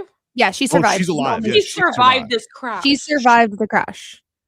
She survived the crash, Mhm. and she and then they interviewed her, but you could just tell she kind of reminded me of Catch Me Outside girl. Okay. But she was like, I don't recall anything. And I'm Mhm. like, huh? She She goes, blacked yeah, out. I don't recall anything from that morning. She goes, maybe it was a medical episode. I think that's the most probable one. And everybody correctly pointed out, because they have like the black box data on your Mhm. car.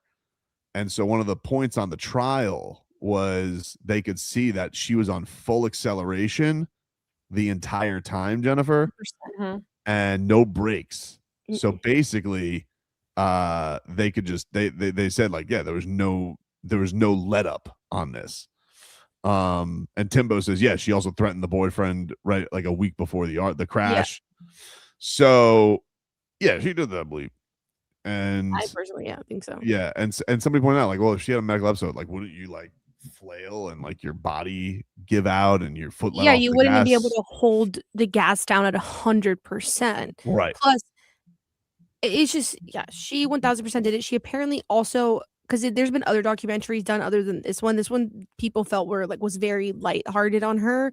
Like Really? Yeah. There's even more evidence against her, like the fact that she had driven that route for like a week straight, like several times when it wasn't anything that like it's not a normal road that she would take, but she did that. Plus, to have in the videos, there's like videos obviously of from surrounding areas that you can see the car going, and the road that she was driving on was a road that had a lot of curves, so you would have to have insane amount of control on the wheel in order to not lose control while you're going around those curves. So the medical episode is a moot point because she would not be able to control that steering wheel. She would have crashed way before getting to the end of the block. That's crazy. I got to check out those other documentaries on that. 'Cause, Yeah, yeah, there's, she like, other- seems Yeah, she there's seems other- like the worst, and her parents seem like the worst. Her parents were awful. Yeah, Awful. You should check it. So It's only this- in one episode too, Jennifer. It's like not even 90 minutes. Yeah. The thing is that I don't really like watching these kind of like new age documentaries when it comes to like kids and social media. Also grief. I'm not someone that needs to see that. I've already experienced it enough. Sure. But it scares me to think like one day I'm gonna have a child and then this is, God forbid, something that could happen. Like the more I see kids on social media, the more I see all this tragic stuff happening on the news. I think it's just scary, and like I just don't like seeing it, to be honest. Yeah, I mean, listen, my daughter texts and stuff like that. I just don't feel the need to add more elements to it. No, I mean, social media definitely eats their brains, and there's a lot of things out there, and like their brains are so underdeveloped, and they don't really know right from wrong. It's gross. I don't As like somebody who grew up in like the age where social media like got really big, I was a teenager when like Facebook came around. I was like 12, 13 when Facebook first started, which is crazy. And my parents had no idea about like social media. So they let me have everything because they had no idea that those things existed. They had no idea Instagram existed. They had no idea Snapchat existed. They had no idea any of these social media platforms existed. So I would just open my accounts because I had an iPod Touch or a phone. And the things that you consume, the things I consumed at that age was insane in my head. Like when I go back and think about it now as 26 years old, I'm like, that's crazy that I had so much access to this media at that young age. And I don't blame my parents because they had no idea. And a lot of parents didn't have an idea because they had nothing like this had ever come about. So I think you're doing 1000% the right thing because the internet is a very scary place. Guy says, this is funny because Tobin is the king of social media drama hunting. Yeah, but I'm a tour, dude. It's way different. Of course, you're an adult. I'm an adult, a grown man. Well, if I'm as a grown man, I have to responsibly follow all these people on social media to see what kind of behavior they have, like tweeting young and restless and then deleting it an hour later. We'll take a break. Appropriately, we'll close things out with a little You're dead to me. And head on into the weekend. Back after this.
All right.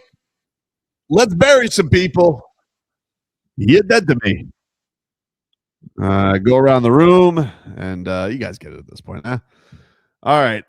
This week, we, of course, came off the Ronda Rousey Gina Carano fight, which lasted all of 17 seconds. And, you know, every time there's a highly publicized fight, which I think they got 17 million viewers on Netflix, very good. Happy for them. Every time there's a highly publicized fight, I got to deal with the fight dum-dums out there. And I have to deal with all kinds of conspiracy theories and nonsense. And this one was that the fight was fixed, which you're dead to me if you think it was fixed. I really I don't even know what to do with this type of stuff.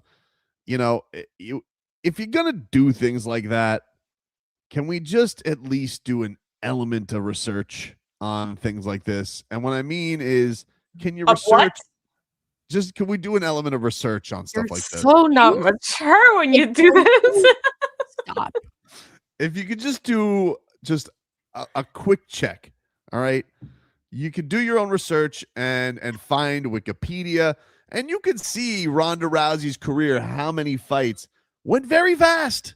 That's how she won a lot of her fights. And while many people will say, well, Ronda Rousey went out losing to Amanda Nunes, you know, the greatest woman to ever probably step in a cage, and Holly Holm. Yes, she did, but she was fighting somebody who hadn't fought in nearly 20 years.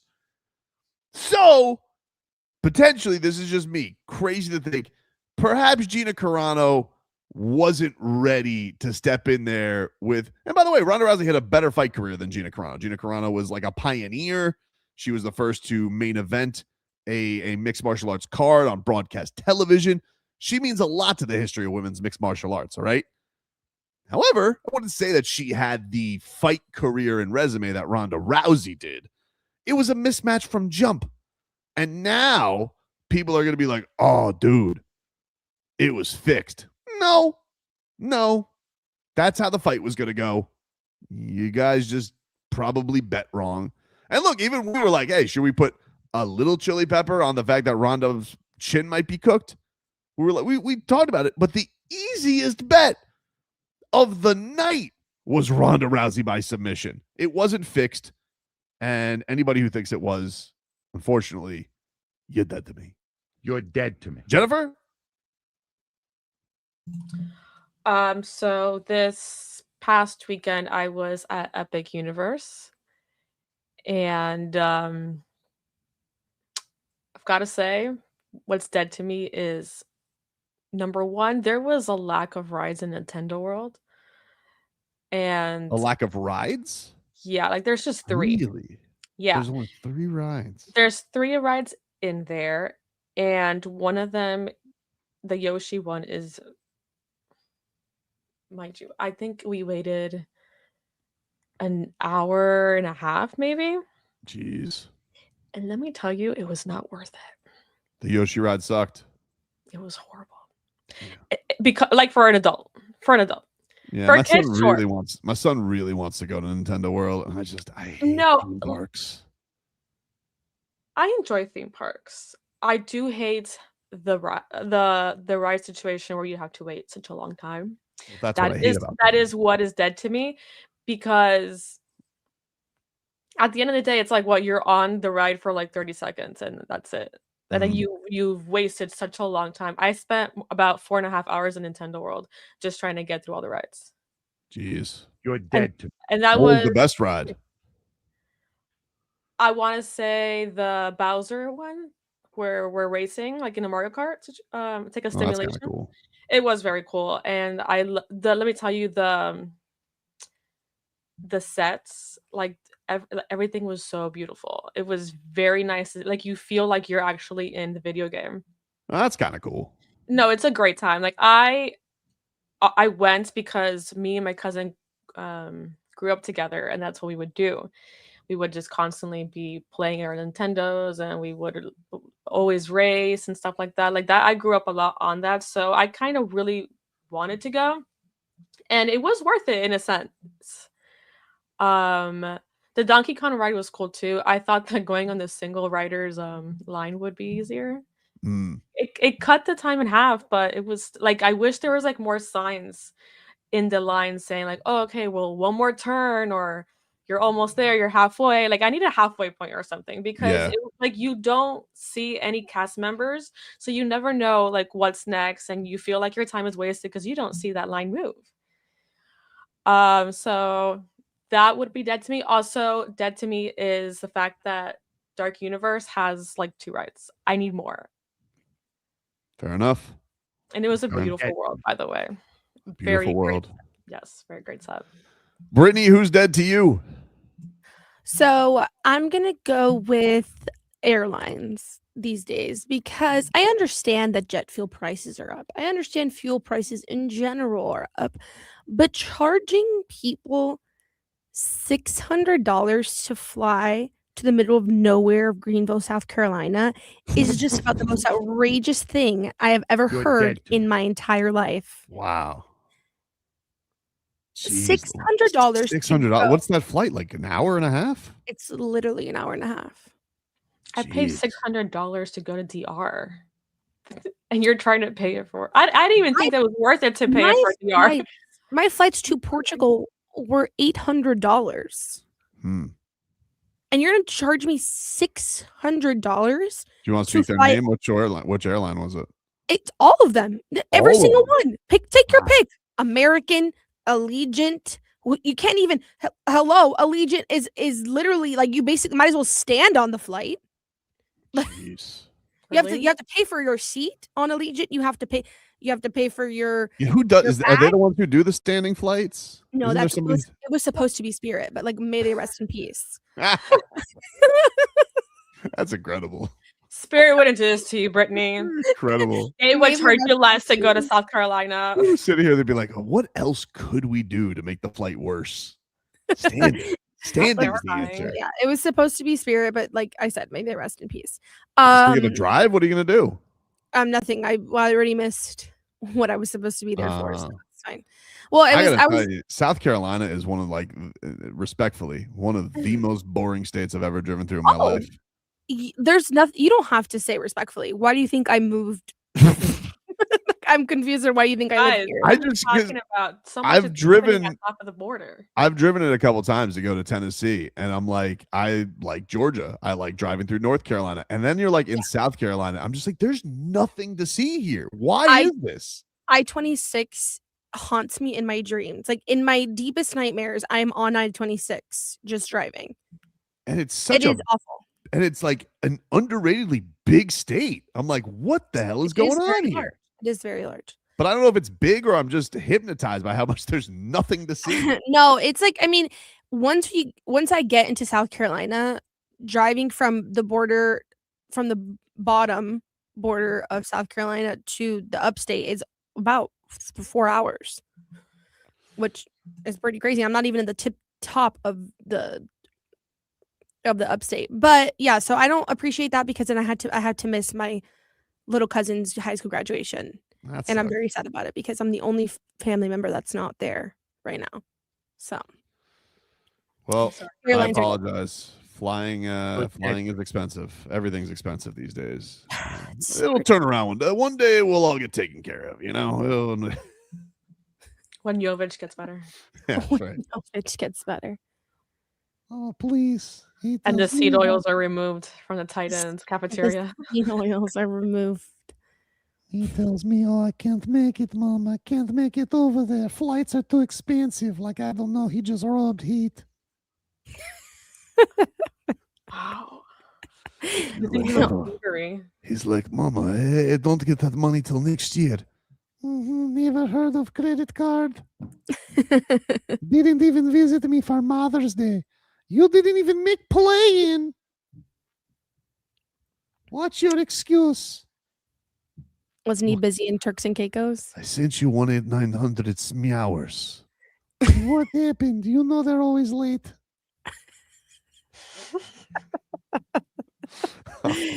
Oh man. All right, everybody. Hey, like that's our show for today. You know, everybody have a great weekend ahead.